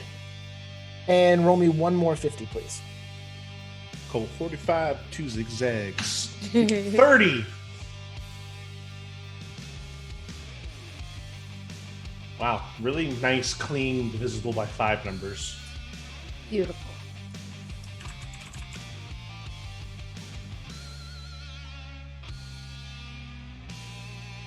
Okay. So what we are doing is we are going to do a interpretation of the new twist mechanics. This is a new mechanic system set out they came from Camp Murder Lake. So what this would normally be is another set of cards that the players would get, similar to their equip cards, and there was another set of cards I'm forgetting. Players will now get twist cards. They will get both. They will get location, individual, and action twist cards. And once per session, the storyteller can ask each player once to give them one of their cards, or to give them one of each card. So they would get, like, I think 3 of each one. So, like, for example, Patty would have 3 locations, 3 individuals, and 3 actions. And he could shuffle each one, set them up, right? And then I would say, Patty, I want a twist from you. So he would give me the top individual, the top location, and the top action, and that becomes the twist that comes in the story. And there's different ways that the players, the actors, can either accept the twist and run with it, which will net them some rewrite dice. They can reject it and get no rewrite dice, and some other things like that. But we're going to go ahead and run with this and see what happens. All right. So, with the rolls that Patty made, which again would normally be cards that come with the game, the power. You've got the boombox plugged in. You're playing the rock music, right? You've got all the lights on. Everything's going great. And then the lights start to, and then pop, and you hear a fuse bursts out, and everyone looks to Double Decker. What? Because I'm the tallest? Yeah. Or because I'm the biggest? Man, whatever. So yes, so everyone without enrolling knows that a fuse has tripped back at the power at the generator, and someone has to go back and restart the generator and flip the breaker back. Do it. Did you bring a lantern? That's a good idea. I'm gonna bring a lantern. You got this, big guy. You're the man. Thanks, Matt. All right, and with that, Orlando leaves the safety of the adult cabin and heads off by himself to the generator. I hope he can walk straight. Oh no, what if he gets electrocuted? Then you'll have to give him mouth-to-mouth resuscitation. No, you give him mouth-to-mouth resuscitation. I mean, So why Janet, not? Let's do it. Let's both do it. It's a party. So Janet, you've been to this camp a bunch, haven't you? Yeah. What's the lake? So what's the lake like at night? Late at night, normally past curfew, sometimes that's when they do adult swim. Well, we're in the adult cabin now, so have you been in the? Let's do some adult swim. Adult swim is different. I mean, him and Rod would be able to tell you about it more. I mean, I don't know. Hell yeah, let's do it. I'm already on my feet. Did you watch Janet? Freak. Let's go. Hey, you have never been at the lake at night, right? I never stay up. Well, you're a counselor now. This is things counselors do. We go swimming at night. That's our thing. Come on. You know what? Let's do it. Let's do it. Yeah. No suits needed.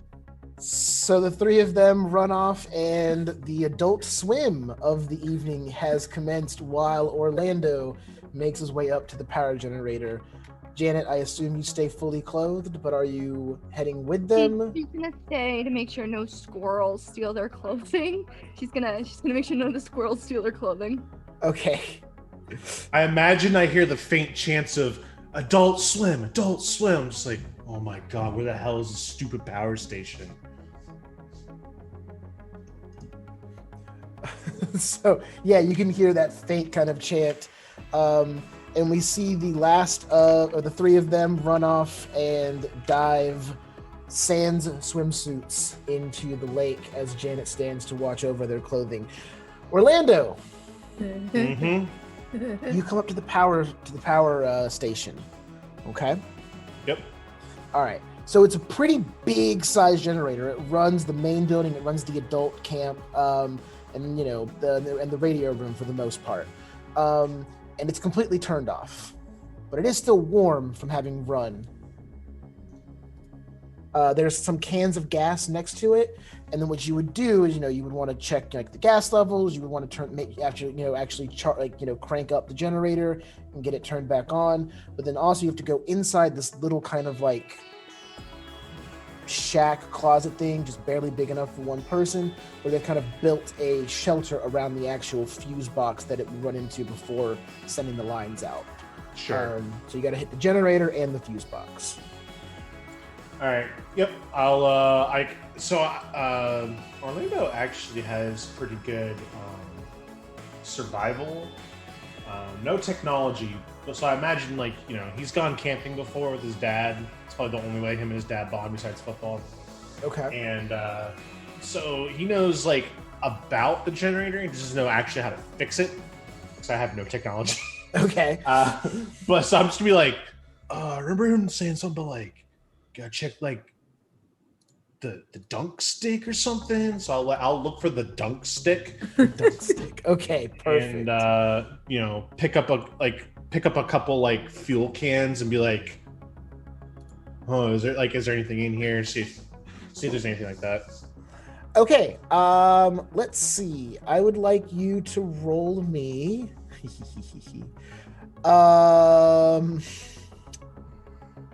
Oof. I'm trying to help you out. Roll me your technology, which I know you have none of. Yep. And my intellect. I should have gone with you. Yeah, my intellect. No, I will give you, just because I am merciful, I will let you roll your resolve. Are you okay?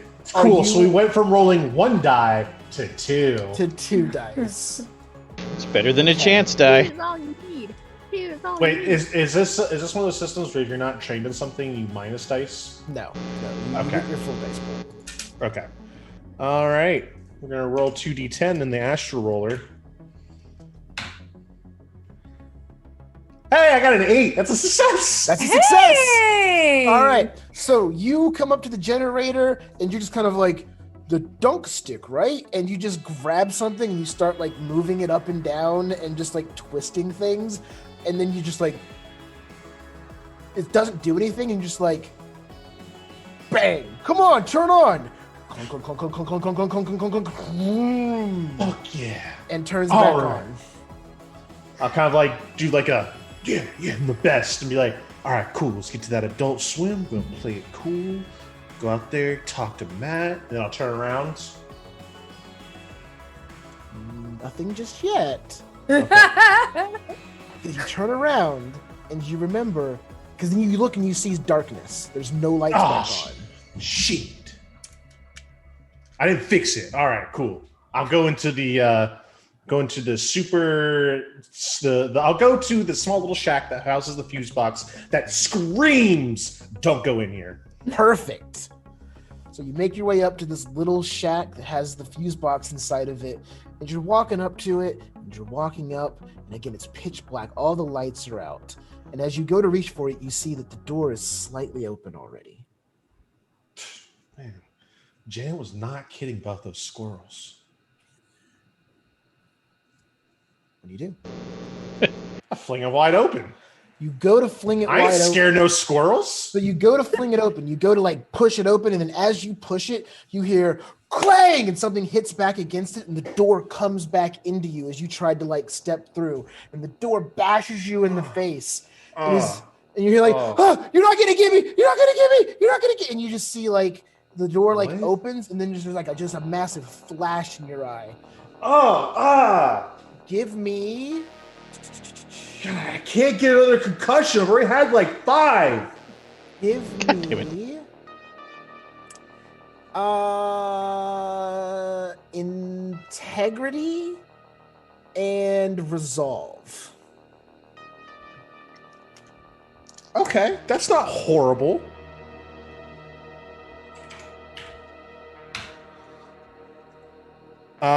Two successes. 2 successes. Okay, so someone hit you in the face with this door, and your nose is kind of bleeding a little bit, but you don't take any damage.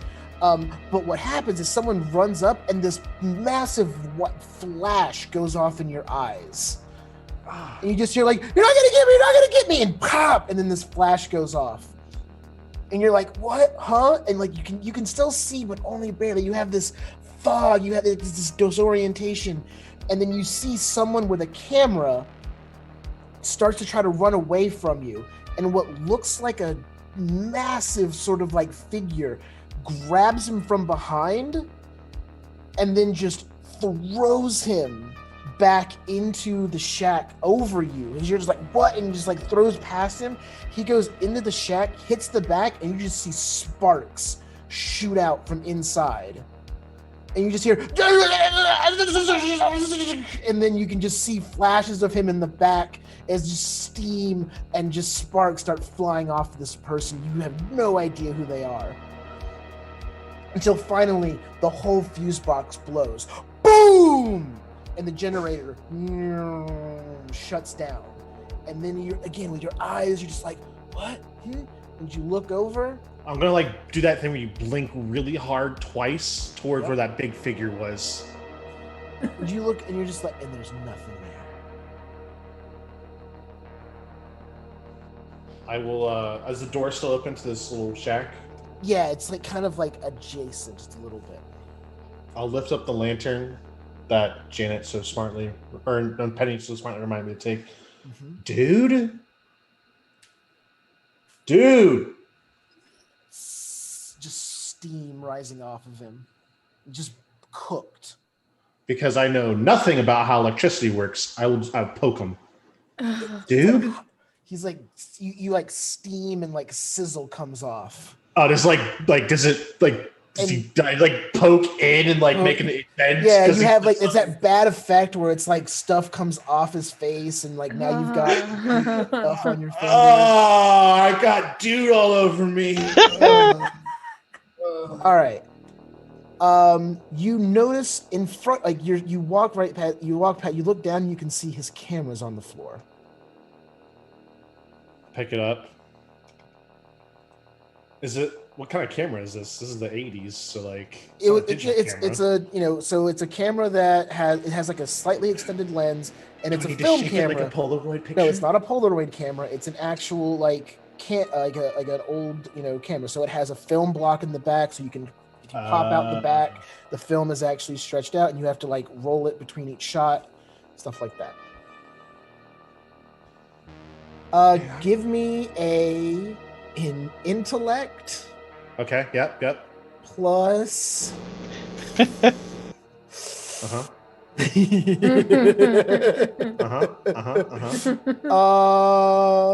Empathy.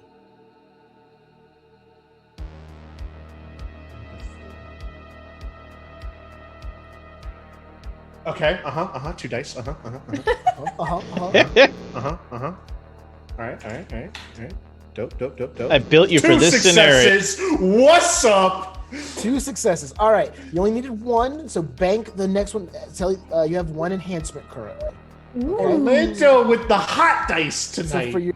So for enhancements, for those who don't know, I use them where you can bank them for the rest of the scene, and if you get a success on a later roll, you can use that enhancement to increase the number of successes. That's how the enhancements work. Dope. Okay?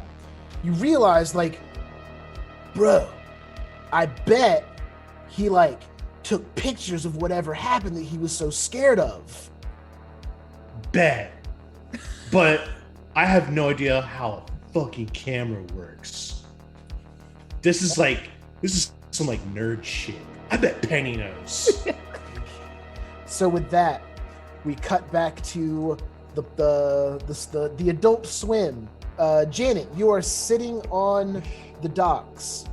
You hear like a kind of like what you hear is like a ah, and then you hear a pop back at the shed, but you know that Orlando's messing around with it. Like, other than that, nothing. You don't hear any of what just happened. It's too far away. But you are sitting there. You can hear all the laughing and everything going on in the lake. So, what's happening down at the lake? Oh, we're naked in the water. We're swimming. Woo! Naked in the water. We're and swimming, splashing. So you're doing swim. You're doing splashy splash, right? Yep. Splash, splash. How close is Janet to the end of the dock? Janet's sitting on the shoreline where all your clothes are. You want to sit on the shoreline, not the dock. Yes. Okay. Not the broken dock that nobody repaired. Okay. Someone remembered. Okay. Are the canoes? Yeah, canoes would be out there. Okay. I'm gonna flip a canoe over. Okay. And go underneath it, inside it, so that my head is above the water. Okay. And I'm gonna slowly kind of make it look like the canoe is floating on its own. Okay. And come around and start pointing at it so that it's coming toward Janet. But because I'm underwater, hiding under the canoe, all she can see is the floating canoe. All right, so Ricky slips out of the water just a little bit, goes over, gets one of the canoes, and in the cover of darkness, comes back into the lake, and he's taking a long way around. He's gonna like kind of swim when his feet can touch. He kind of starts walking. He's doing this with the canoe. Zach, give me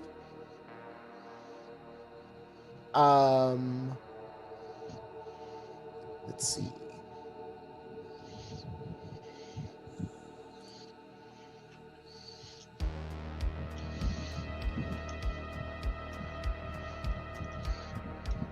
Empathy and composure. There's a better dice pool than I thought I was going to have on this.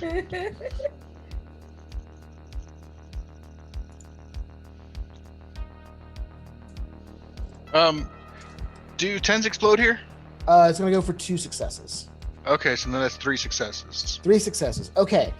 All right. So you are kind of kicking and paddling your way through with this. You're making your way there, and you're kind of like, you go under the water to kind of like see where you're going, kind of like look up and see if you can see where the ripples are. And then you feel something against your foot. And something kind of grabs it a little bit, but you're kind of like, and you shake your foot just a little bit, and you're like, yeah, it's a little bit of lake kelp, no big deal. And you make your way more and more and more. Now, because you felt that though, give me a cunning and survival. And you have, with 3 successes, you have 1 enhancement left for the scene.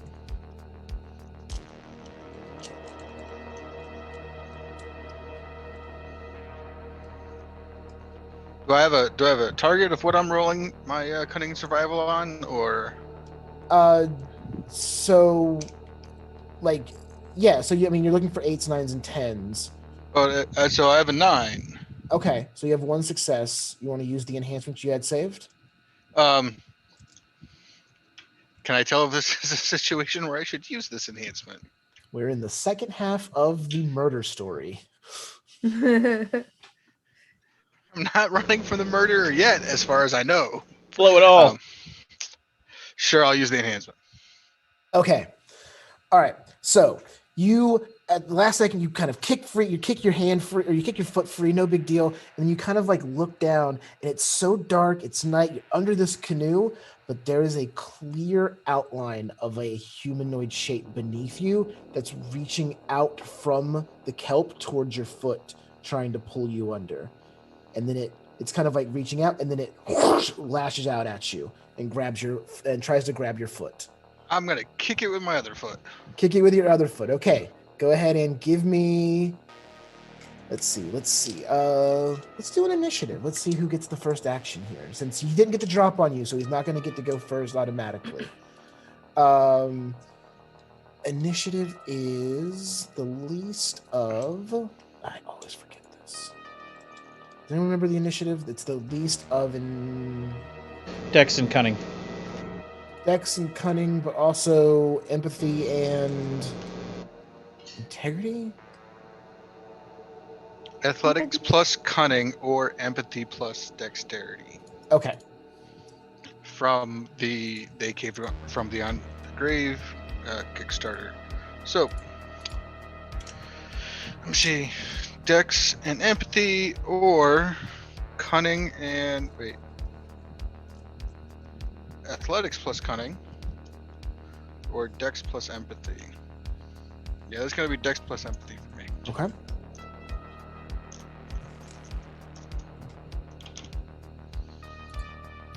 Two successes. He actually got 3 successes. Motherfucker. So he reaches out and he tries to grab your leg, and he's going to do so with quite a bit. Ooh. Thanks for this.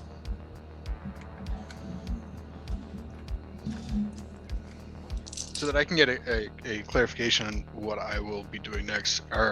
We're in water deep enough that I can't stand, right? Correct.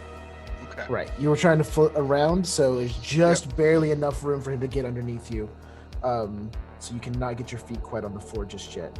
So on his first roll, he got 1, 2, 3. And then he has.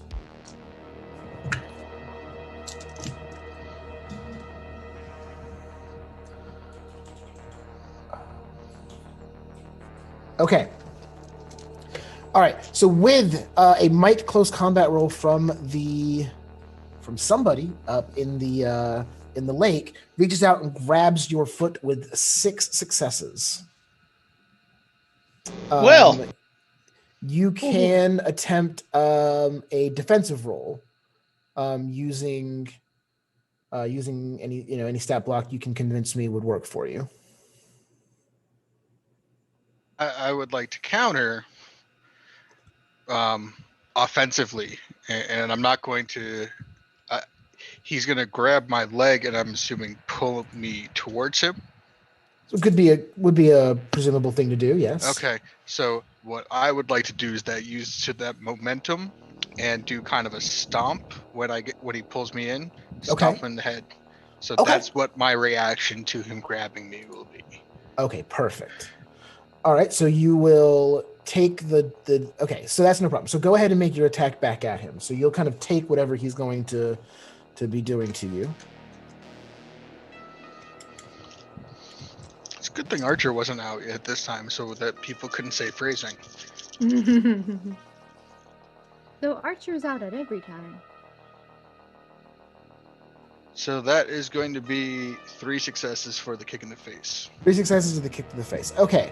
All right, so that means that he will take some damage. So you have damaged him. But he's not necessarily trying to specifically hit your health currently. He has grabbed you, and he's pulling you down. And so you get pulled from underneath the canoe, which continues to float towards Janet up on the shore. And now you're underneath with the killer, like fighting around, and he has you like by the throat, and he's pulling you into the lake kelp.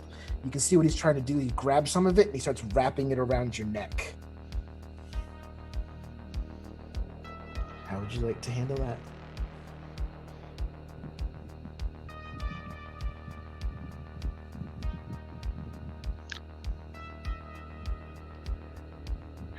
underwater. Uh-huh. Is there? I am going to use the trope of "you mean this," where Okay. I can magically have an item on me. Okay. Um, even though I was buck naked in the water, I suddenly have a knife. Okay. There's a I'm knife. just gonna- There's a knife that fell off the dock into the lake that you look down in between some of the kelp and you're able to pull it from under the lake bed. Whipping it out and just stabbing him in the face. Start stabbing him right in the face. So you're being grabbed and you have this kelp wrapped around your neck and you're over there just like stab, stab, stab. All Yep. right. Okay, go ahead and give me another attack, and he's gonna do another one to you.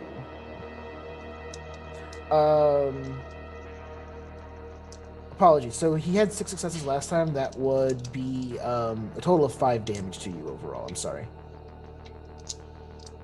So he is going to.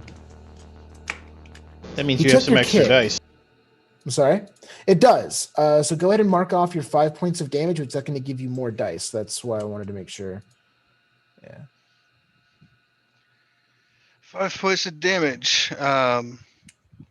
So that's going to fill up just a flesh wound and put me into. That leaves a scar. Okay. So that would be 2 extra dice. 2 extra dice. Okay, perfect. And I just want to check something with "you mean this." It's okay. We're going to run with it. You can give yourself 1 enhancement for the knife in the water. So whatever your roll is, add 1 success.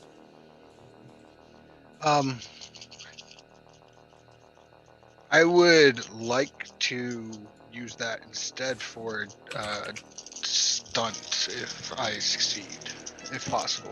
Yeah, absolutely. Oh, I succeed. Yeah. Yeah. That is 7 successes. That's a lot of successes. Well, when 3 10s come in, Yeah. yeah, it That's helps. great.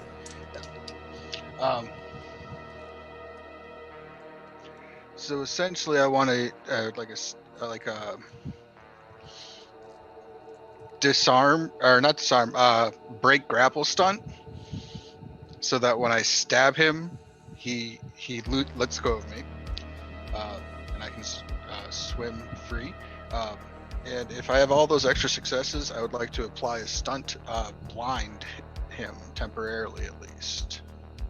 To blind him. Okay. All right. So go ahead and you had to rewrite dice. I'm going to give everyone 2 more again for the awesome role play and getting us to this point in the night. And I want you to take another one because I'm going to deny the blind for this scene. So the whole team gets a rewrite to overwrite the blind. But you do break free from the grapple. And are able to move forward from there. So that should bring you guys up to 2, 3, 5 rewrites right now? Sure. I believe so, yeah. Yeah, we'll take that. All right. So as you start to kind of like swim away, break free, he reaches out again one more time, and he goes to attack you again. This time, just trying to fight you underwater as best as he can. So he rolled that, and then he gets to roll. Use many more.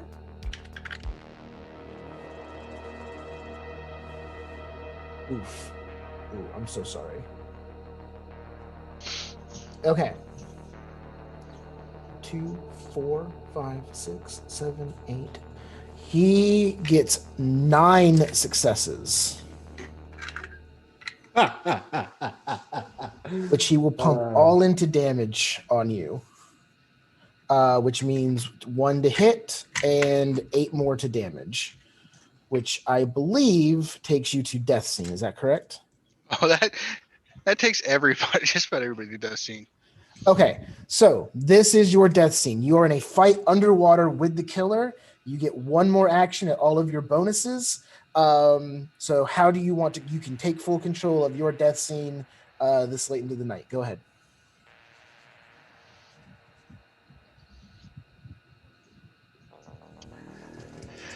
Okay.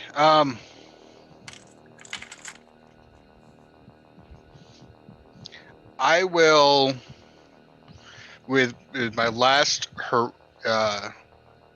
move,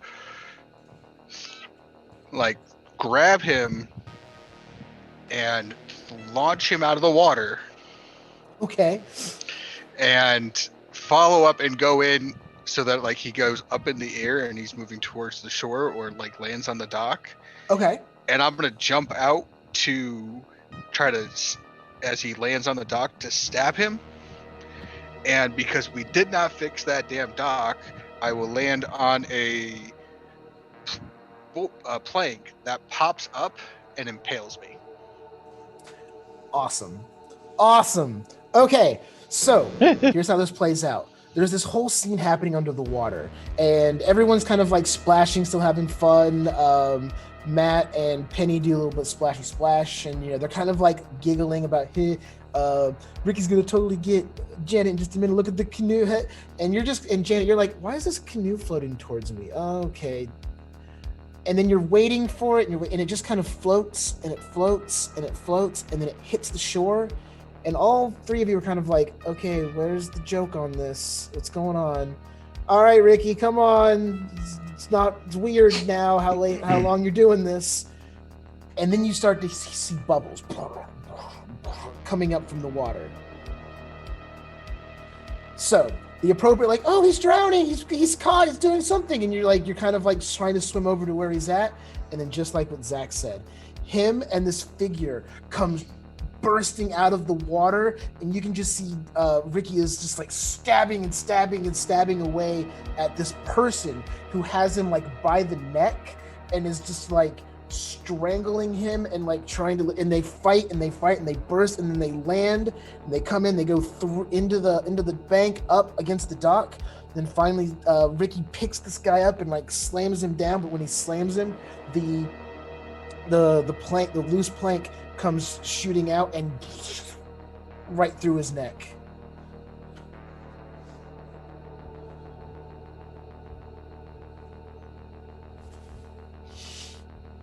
Screams. Screams. Right around then, Orlando, Screams. What are you doing? So I'm like, yeah, gotta get back to Penny with this nerd shit. So I will start making my way to the lake. No real hurry, Like, I want to get back to the party, but like, I know it's really only started, so it's like I'm I'm walking at a normal pace. Okay. I'm like, you know what? I'm Dude died and melted. I'm fine. I mean, as of right now, I think he just had a bad trip and fall. I'm gonna swing by the adult dorms and grab a couple brewskis too. I think everyone in the lake's probably gonna be a little parched. A man was electrocuted. He had a bad fall. That's not my fault. Okay. All right. So Orlando is back up at the adult dorms. cabin, which still does not have lights, and the refrigerator is now powerless. Down at the lake, you've got a fastly redressing Penny and Matt screaming, and in the chaos, the whatever the figure was that was there has disappeared. So all you are left with is the bloody remains of Ricky, impaled on that loose board from the dock through the neck.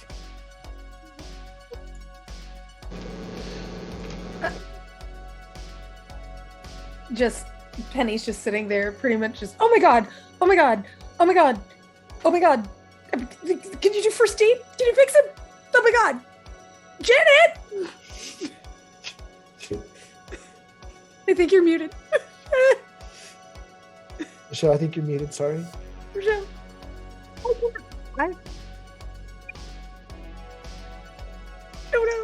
Oh no. I can't hear you. It's weird. It's like picking up her audio, but it's not. Like, I can see her lighting up in Zoom. But... She lost her voice because everything was chaotic. I can't fit because my mic. There he goes. There he goes. There we go. Hey.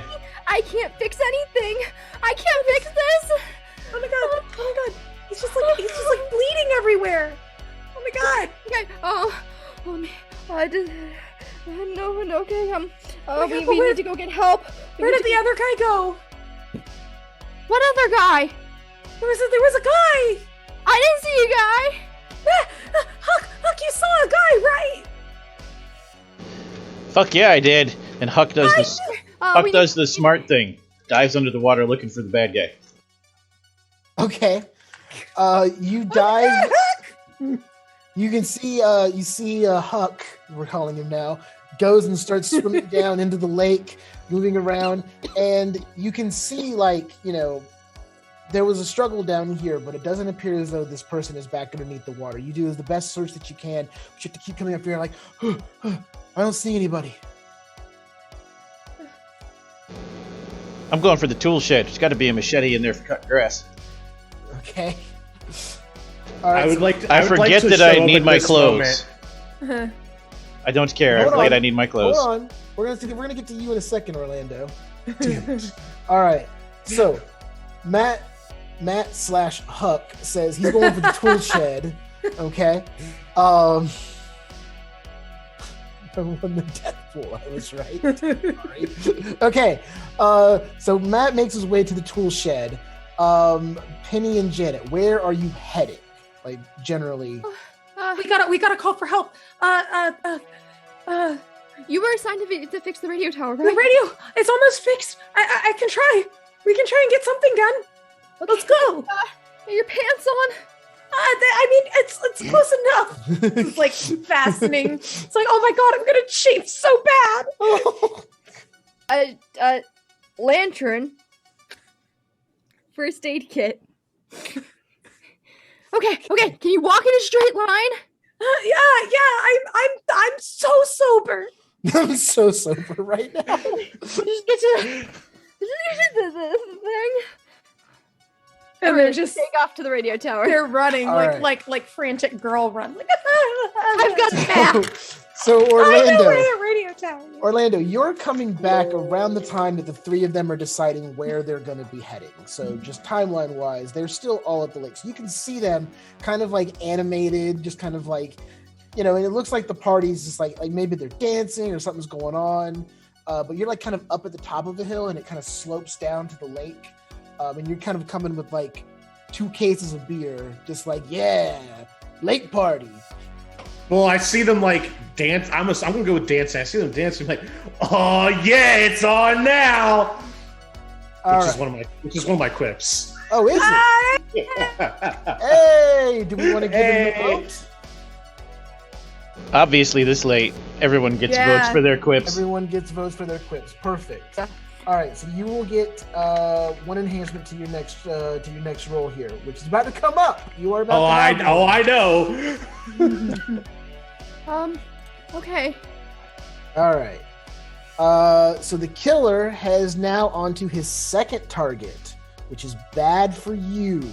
Oh no. This killer feels very sexist. You're the idiot that went off alone. Shut up! Someone had to fix the power, man. Oh God, do I have no, enough I'm never gonna D10s? get to do my nerd shit.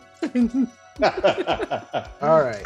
Yeah, so actually, no, he doesn't get extra dice, he gets extra enhancements. What am I doing? No, you were right the first time. All right, that's a 7, 9, 2 10s, 3 10s. Okay. 1, 2, 4, 6, 7, 8, 9, and then 10 on top of that. Okay. So with his +1 enhancement from his previous target, you do your quip. Oh yeah, it's on now. And then right when you say that, from out of frame, because you can't see anything that's not in frame in a horror movie. Exactly. This one of those big old style metal rakes comes swinging in and the points are just coming right at your face as you have both your arms with beer, just like, huh? And it just cracks you right in the face and tries to embed itself into you. You're going to need to make a defensive roll for this because he did 10 damage, which it would kill you. Good. All right, what would I roll defensive? How would you like to block this? Would you like to just be sturdy enough to take the shot in the face? Which would be your stamina, I believe. Dope. Okay, and I'll do stamina. Or would you like to try to dodge it? Or no. It would be I'll take your it. resilience. It has to be a resilience. So either resolve, stamina, or composure. I'll do stamina. Okay. And then can I do close combat? No, you're not getting a skill with this. It's going to just be... I just get an attribute. Just get the attribute. Now remember, though, you have an enhancement from your quip. Okay. I also have the trope, that all you got, where my intense physical training has given me a high tolerance for pain. When I enter combat without any armor, I have armor value 1. Oh, okay, perfect. So I have some armor. So you have some armor. That means that only 9 of those successes would get through, actually. Fuck yeah. So you're already not immediately dead. All right. And I roll my stamina now. For 2 successes, plus the enhancement. So that's 3, plus the armor is 1. So I'm taking away 4 from his 9. 4 from the 9. Yes. Okay. Right? So you said he did not. He's doing 9 damage to me, with right? your 1 armor, it goes from 10 to 9. So okay. So then. So you're taking 4 total damage away from 10. It sounds like. Okay. Yeah. So 6. So okay. 6 damage. So 6 damage gets through, which is in the that'll leave a scar territory. Last ditch effort. You filled that'll leave a scar. Yeah. Oh yes, that'll leave a scar is full. Well, do you have to have 1 tick in the section, or to get the bonus you do. To get the bonus, okay. So you're still only going to get the bonus from that'll leave a scar, which is +2 archetype die. We're gonna give you +2 die to any roll you make from this point, because Okay. All right. But with that, it's your turn. You've taken a metal rake straight to the face. You're already kind of banged up nose. Takes another big swing, so your nose is just completely shattered, and you've got like holes poked all in your face from this metal rake. I'm going to drop the 2 cases of beer.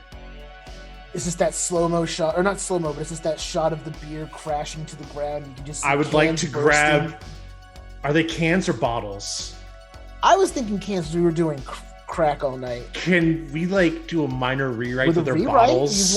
If the party wants to do a rewrite, a one die rewrite to change. Is that okay, party? Do it. Because my idea is I'm going to take 2 of the bottles out and just smash them against each other. I'm gonna go for the double gouge. Okay. This guy's poor face after Zach. Yeah. Oh, and Zach, just so you know, the damage you did to him is going to carry over, so he does not have infinite life. Or does he? Just almost infinite.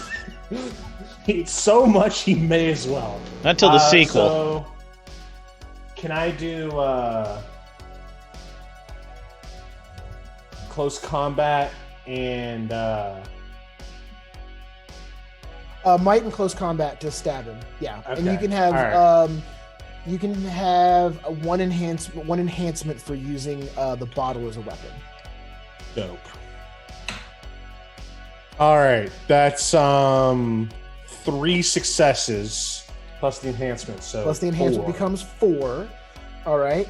He will actually try to soak this time, so he is going to do some stamina. Boo.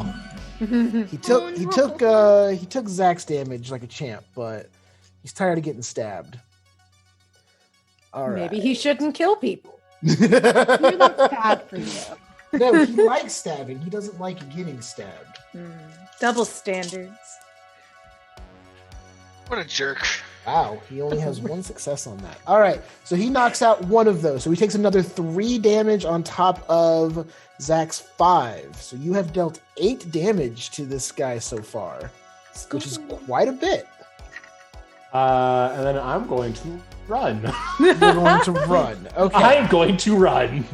Excellent. Especially after I've stabbed this guy with 2 broken beer bottles, and he's just like, I'm like, I'm getting the fuck out of here. All right. So he kind of keels over just a little bit from the stabs, and it gives you just enough time to start running. And you run down this hill at the same time that Huck takes off towards the tool shed, and Penny and Janet take off in the different direction towards the Radio Shack. No! Strengthen numbers! He yells that right as you guys are out of earshot. So pick your next location. Is it going to be Tool Shed with Matt, or is it going to be Radio Shack with Penny and Janet? Tool Shed with Matt, 100%. All right, you can show up to that scene in just a moment. All right. All right. Penny and Janet, you run to the Radio Shack. Yeah. You start working on that. Okay, so the two of you are together, just kind of like freaking out. So what are you trying to do? How are you trying to get this together? I'm going to make my way, like trying to gather, like I knew where I was, where I was in the repairing of things. And I'm just making my way towards the distress radio, like the one where like would show up on like your police scanners or everything. Sure. If you hit the right, like the boats would get it. Like just scrambling towards that and just like cords everywhere. Okay. I'm holding light and keeping watch. Holding light and keeping watch. Perfect. So Penny has her back to Janet as she is working. Of course. Do I? I'm going to say you do. Oh, why? All right.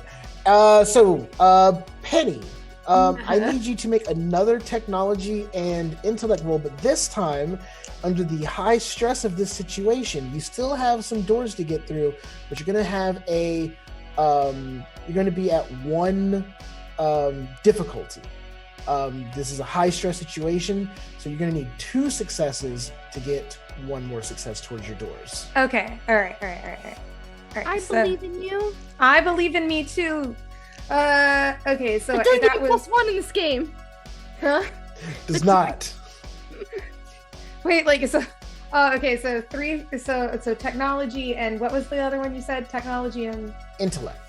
Technology, intellect. Okay, so that's 6. But you said, am I losing dice or winning? No. So the mechanic they came from is that in high stress situations, you have to roll more successes to clear the difficulty. I think it's called complications is the actual term. Okay. All right. Well, I'm gonna roll it in astral real quick. Okay. I have a success. A success. So you are not able to buy off the complication, and you're just standing here with 2 wires, like they should go together. They should go together, and you're not making your way through that. Would you like to use any of the 4 rewrites you have left to maybe change something happening in this scene?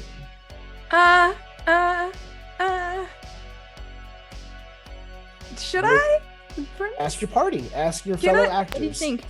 What do y'all want? Do you want me to fail? Do you want me to? I think we might want to get the heck out of here.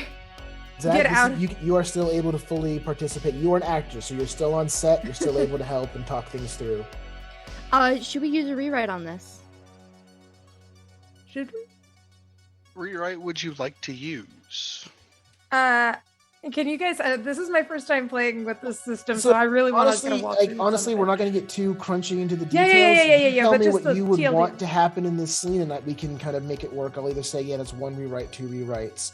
If you want to have like underneath the table, maybe there's a hand radio that was secretly stashed there the whole time that you could use. It's already working. Yeah, that works for badly lit scene. That works exactly as one of the cinematics that is in the game. Cool. So that works perfectly. Could I have that? Could Absolutely. I do that? How many? 1 rewrite. It's only 1 rewrite, so you would have 3 left for your pool. Let's do that. Okay, so you're like That's freaking okay? out about the wires. Yeah, I assume everybody's okay with that. Yeah. Yeah. That sounds good. Yeah. All right, so you're freaking out about the wire, and Janet's just like, "We should get out of here. We should go." And you're just like, "Wait, hold on." And then you open up, like you kind of look underneath the table and kind of like tucked wait, up. wait, and wait, say- as- yeah, As go she's ahead. as she's doing the thing, she's like, "Yeah, we gotta get going." It's like, "Shut up and let me think." It's one of my quips. Perfect. I vote yes. Approved. What about everybody else? All right, bank 1 enhancement for using your quip. Yay. And you definitely find a hand, like a really quick, like hand radio that you can crank and talk, kind of like a walkie-talkie, but a little bit more powerful. Totally. Okay. This should be good. We gotta get. Dude, let's get out of here. Wherever you go, you've got the lantern. Go. Okay, I'm gonna try and get this thing working. And I'm like, Oh, it's fully working. You can Oh, you it's can like- just turn it on, turn to the Yeah, just- frequency. Who would you like to call? The sheriff? We'll just say Yeah. the sheriff. yeah, the sheriff, just like The sheriff for the town. Okay. He's just like, hello, hi, we're at camp. There's people here. We need help, please, anyone. Okay. Janet's gonna grab it and just go, "We need medical attention. We Wait. need medical attention." We need help. We need medical attention. There's someone. They're sick. They're hurt. There's someone in the water. Okay. Here's what I need. I'm just trying to make sure that they don't think that this is a camp prank. So No. so I'm glad you brought that up. Ah, Janet, since you're better at the role, with your medical assistance, give me a persuasion plus presence, and you can get a +1 enhancement for Penny sounding so terrified in the background. Okay. And that's just an extra die, or is that? No, it's 1 extra success if you roll any successes. So Okay, if- cool. I get to roll 6 dice for this. Yay! I rolled 4 successes +1. Okay, so with 5 successes, it starts off where the dispatcher's just like, "All right, you kids, we get this call about 3 times every." They're like, you can kind of hear like, "Sheriff, they're actually screaming pretty legit. Like, sounds like someone might kind of be hurt. I don't know, probably like scrape his hand on a nail or something. There's some blood. You want to go check that out?" And you just kind of hear like, "But my wife says meatloaf tonight. All right, kids. Is anyone currently injured or need medical assistance immediately?" Yes, we have someone who injured themselves on the docks. The dock went right through their neck. Through their neck, you say? Like scrape their neck up real good? No, like blood everywhere. like Come again? shish kebab, man. One more time, sorry. Like a shish kebab. He looks like a 4th of July dinner. We gotta get this guy some help. What about ba? And then the radio just starts scrambling from there. But your message got through and they seem to believe you. But the radio starts to scramble from there. Oh, I think Michelle actually. Yeah, might- Michelle is in shock. Oh no! Oh no! Oh no! All right. Oh no! All right, so we're gonna pick this up. Matt, we just officially lost Michelle. I'm sure she'll be back in a second. Sorry for the cams, everybody. We'll get that fixed as soon as we can. All right, Matt, you're at the tool shed. You run in. Machete. There's a machete on the wall. Grabs machete, forgets we have cars. Okay, perfect. So you go into the tool shed and you're just like, just need this, that, and you grab a machete. You're like, perfect, yes. And you see, kind of look up and you see there's a blank space on the back where the axe would be.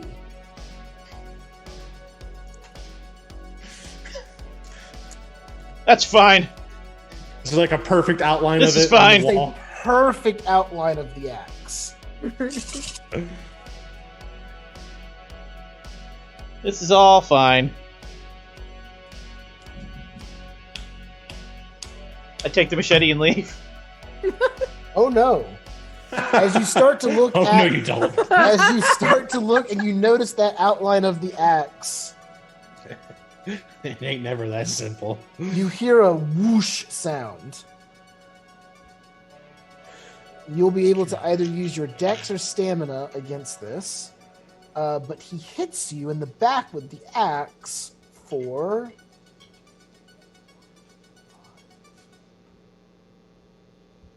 6 damage. I will buy the impressive move stunt to help with this. Okay. Athletics, I presume.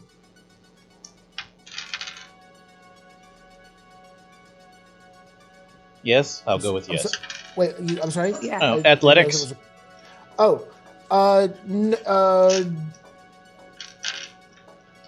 So this would have been an attack against. Yeah, you can do athletics to dodge this. We'll give you that. Athletics and dex dex. 1, 2, 3, 4. 4 successes.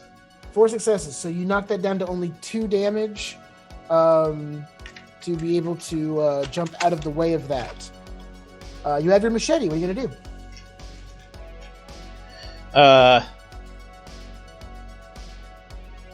This is the end of the horror movie, so drop it and run away. You just drop it? And unless the party disagrees, I'll spend a rewrite to buy the Run Like Hellstein, which gives me a bonus to run, but gives the entire rest of the camp the trip and fall over everything penalty. Save that rewrite. I'm going to give you something really quick. Okay. All right. So, you run like hell away from the camp, and you've been hit in the back. You were about to face down the killer, but you drop your machete. You turn, you run. You're like, run, and then you and Orlando, boom, run right into each other between zones. So you are in the woods because you are between zones. And the two of you are alone in the woods with the killer coming from behind Matt. I'll help Matt up. Oh my god. All right. The killer's right behind me. We go back the way you came. I turn around to look. My back is bleeding. Turn back to you. Nope. Holy shit! What happened? Well, Ricky's dead. What? Ricky's dead. Some random dude's dead. Just FYI, I don't know. He got electrocuted. I thought it was just a bad fall, but it seems like people get murdered. This is not the way I pictured being naked alone in the woods with you. We should run. You start running. Orlando has that 5 seconds of. Oh. And then he'll turn and run. No! Damn it, Matt! Your sex killed me. I just got back here, and now my 1, 2, 3, 4, 5. He hits you for 5 successes. All right. I get to roll back stamina and.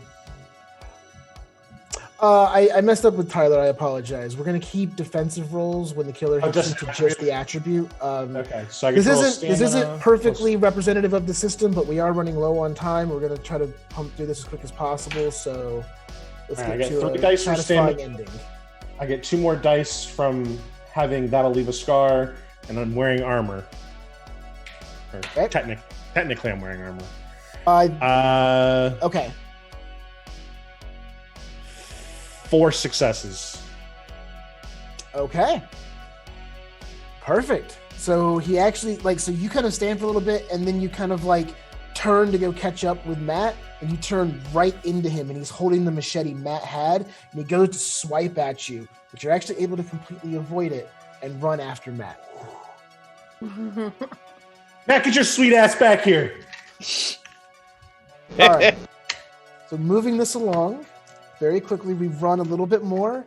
We run, the girls running from the Radio Shack have left. They have a hand radio that cuts in and out at really inopportune times. And at the same time... I know, right? And at the same time, the two run out of the woods, and you can all meet back up together at the docks once again, where we see in the background, because we got to show off the special effect, Ricky impaled on the dock.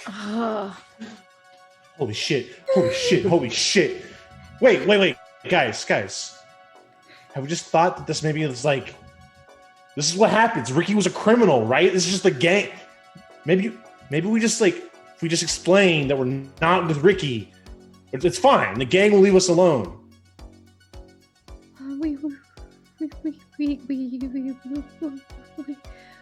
Right? We just none of us really like Ricky anyway. That guy was kind of a jackass. We just say we weren't with him, and then it'll be all cool. They'll have to leave us alone. Shit, we have cars. Even better. All right. To show how the deck system could work, hypothetically, right now, I could ask anyone not named Patty for their twist deck, but I'm going to take some of these from the list for my own use. It would not work that way. It would be random for the storyteller. But I am going to introduce a thunderstorm. No! So right about then, when you see it, we have cars. A massive bolt of lightning hits the front of the campgrounds, and the storm just starts washing in. And you all are fully aware, once a storm happens, that road is undrivable. It washes away immediately. Help's not going to be able to get to us. Help's not going to be able to get to us. Wait. It's like Back to begging for our life. Okay. So Penny is looking at like the blood all over, like a blood all over Double Decker, and the blood and like clearly Huckle's hurting pretty bad. I would like to do a tell me everything as one of my. Is that the trope? Yeah, I'm sorry. I've got so many things open. I'm trying to make sure I can get some. There's tell me everything. Yeah, so tell me everything. And it means like whenever I succeed in an investigation roll, I can get a bonus clue that's not a player created one. So okay. I know that's like, this probably isn't the time to have a powwow in the middle of a rainstorm and all this here, but no, it actually works perfect. Cool. So, when Penny says, tell me everything, obviously you fill her on everything that you guys know, but the big clue here is that Orlando still has the camera. And Penny, you know, you take the film out of the camera and you hold it to light, you can see what the negatives have imprinted. Perfect. Yeah. I'm holding it up to the lantern that Janet has. So in the rain, with it running and dripping off the negatives, you hold it up to the lantern. And you're just like, what's going on? And you see, like, it's a couple of pictures of the lake. It's nature shots. It's all these different things. And then you see this blurry, scattered shot of Rod and Kim in the kids' bunks, like making out with a figure in the background. Oh my goodness. You're not supposed to be making out in the kids' bunks? Are we losing the fact that this person was taking pictures of them making out in the kids' bunks? Which wouldn't be an issue if they weren't making out in the kids' bunks. I don't know the pictures. Who cares? Look at how hot she is. You turn, and because you use the trope tell me everything, I'll give you the next one as well, which we normally wouldn't get until later, but we are out of time. We got to press on. Yes. You go to the next shot, and you can see basically like dead in two of the bunks, like on top of the like bottom bunk, top bunk. Both Kim and Rod have are arms out bleeding, and then like turned around like in shock. Llewellyn. Dun. I guess you're not getting your chicken tonight, Dee Dee. You turn around and say that to him, and Orlando and Matt are just like full on making out. Yeah, I'm for it. Perfect. Yay! The two got together. There's a cinematic for that. All right. I'm full disclosure to both my players and viewers. I am cheating right now. Yeah, we are just I'm for it. Time. You rat bastard. So Penny, you turn and you see them making out, and you have the film evidence in front of you. And then you, Matt and Orlando, you kind of stop making out for just a second to look and see. At the same time, Janet, you can all see Llewellyn, like face scarred up, bleeding from his jumpsuit, takes the machete that Matt dropped and just starts bringing it down on Penny. I want to try to stop him using, but we're friends, right? Because I grew up with Llewellyn. Llewellyn's like an uncle to me. The uncle you don't invite to the barbecue, but it's still an uncle. How are we doing on rewrites? You have 3 currently, I believe. Can I use only ketchup? What does only ketchup do? The wounds turned out to be not as bad as it looked. It wasn't even a flesh wound. It turned out that all the blood really came from knocking over some paint in the art room or spilling some ketchup on your shirt in the cafeteria. The player invokes the cinematic, ignores all the injuries from the last combat scene.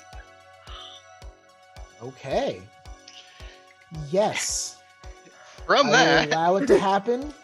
I assume this is for yourself, correct? this is for myself. Perfect. I am going to then use the just-in-time trope, Okay. where I show up just in time to save the day and stab Llewellyn in the back.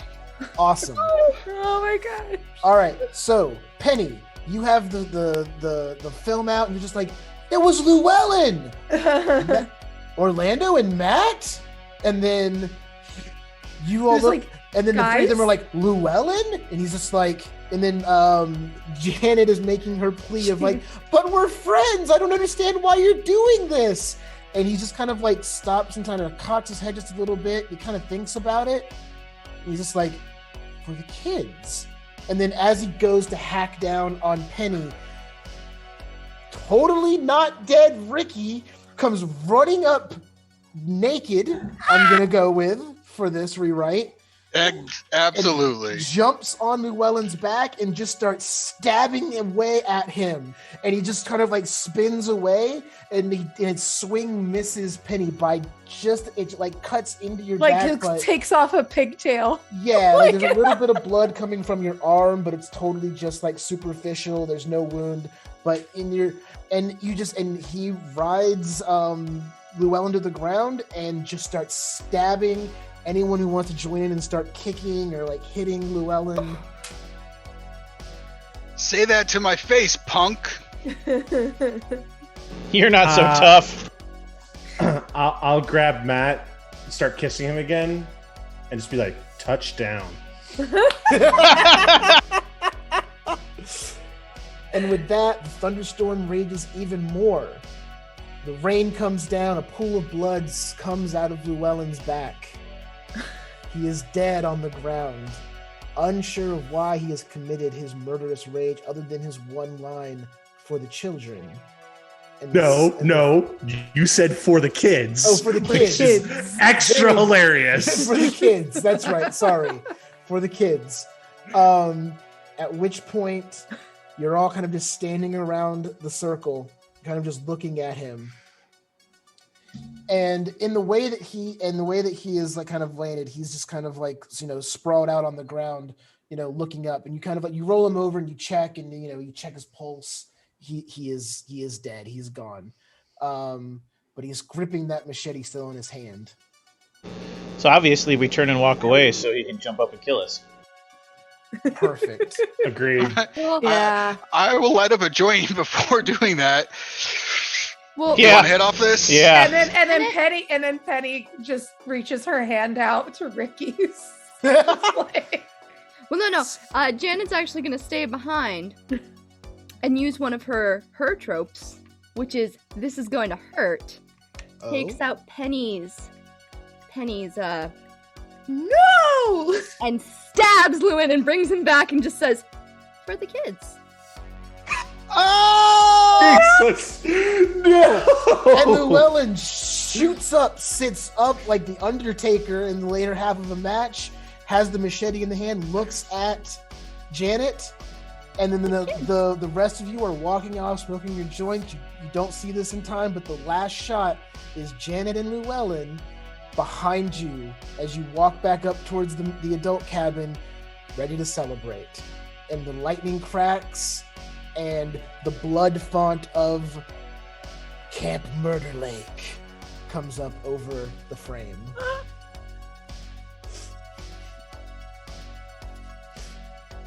Perfect. Wow.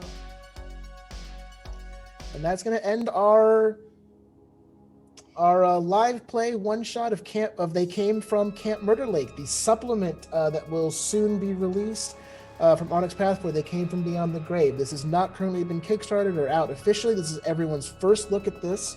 I believe the first it's been shown live ever.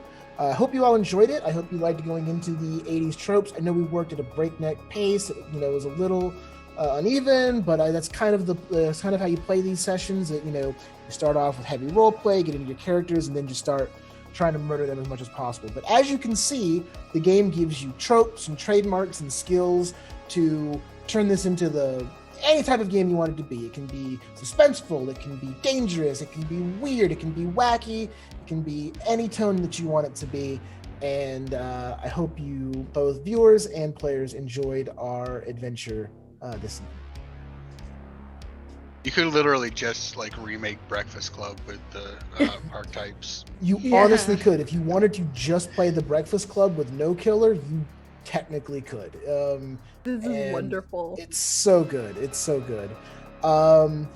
With their powers, you could stretch this out over a much longer campaign or a series. It's built really well for one-shots and convention games, but especially having now played it, this could definitely be a very fun ongoing thing. With make it very much in that vein. If you're using the Vengeful Killer, which is the archetype that I used tonight for my monster, which a lot of the rules I made were legit. Like his attacks are that powerful. He gets more enhancements per person he kills, and so he's probably one of the most physically dangerous characters that I got to look at. But there's so many more. He's one of many different enemy archetypes that are going to be available soon. So you could do a very Michael Myers Halloween style, where it's the kills are very slow and spread out, and he's very methodical. That would be so fun to do.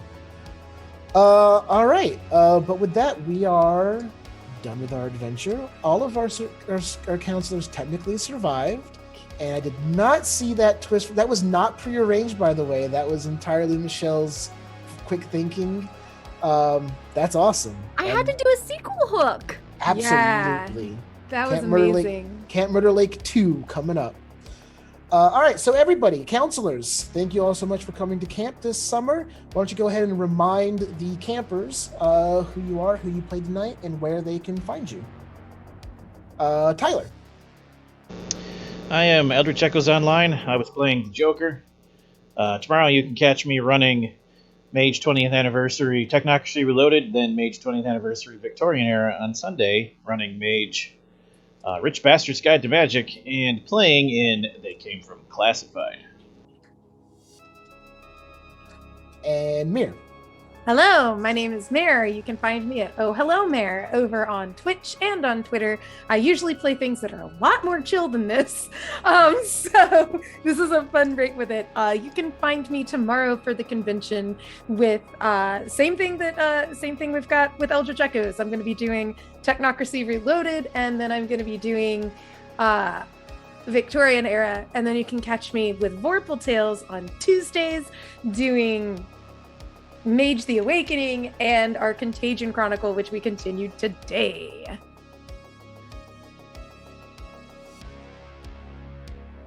Let's go with Zach next. Hello, I am Zachary Naldra, he, him. Can be found online on the Twitters at Zach Rules. You can see how it's spelled just below my face here. If you want to see any of the stuff that I write for community content, you can find it there on the pinned post. You can also find my latest release, because it's currently right now the hottest community content titles for Onyx Path Publishing, Lathine's Curse. I will be found next. I believe it is for Assassins tomorrow morning. Trinity Assassin. 3-ish? I'm in Arizona. It's morning for me. In the morning So, for you, yes. Trinity Assassins tomorrow, and then Scion tomorrow night, and then Deviant Sunday.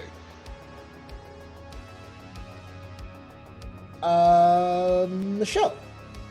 Hi, I'm Michelle C. Light. You can find me at Twitter at Michelle C. Light, #for the kids. I'm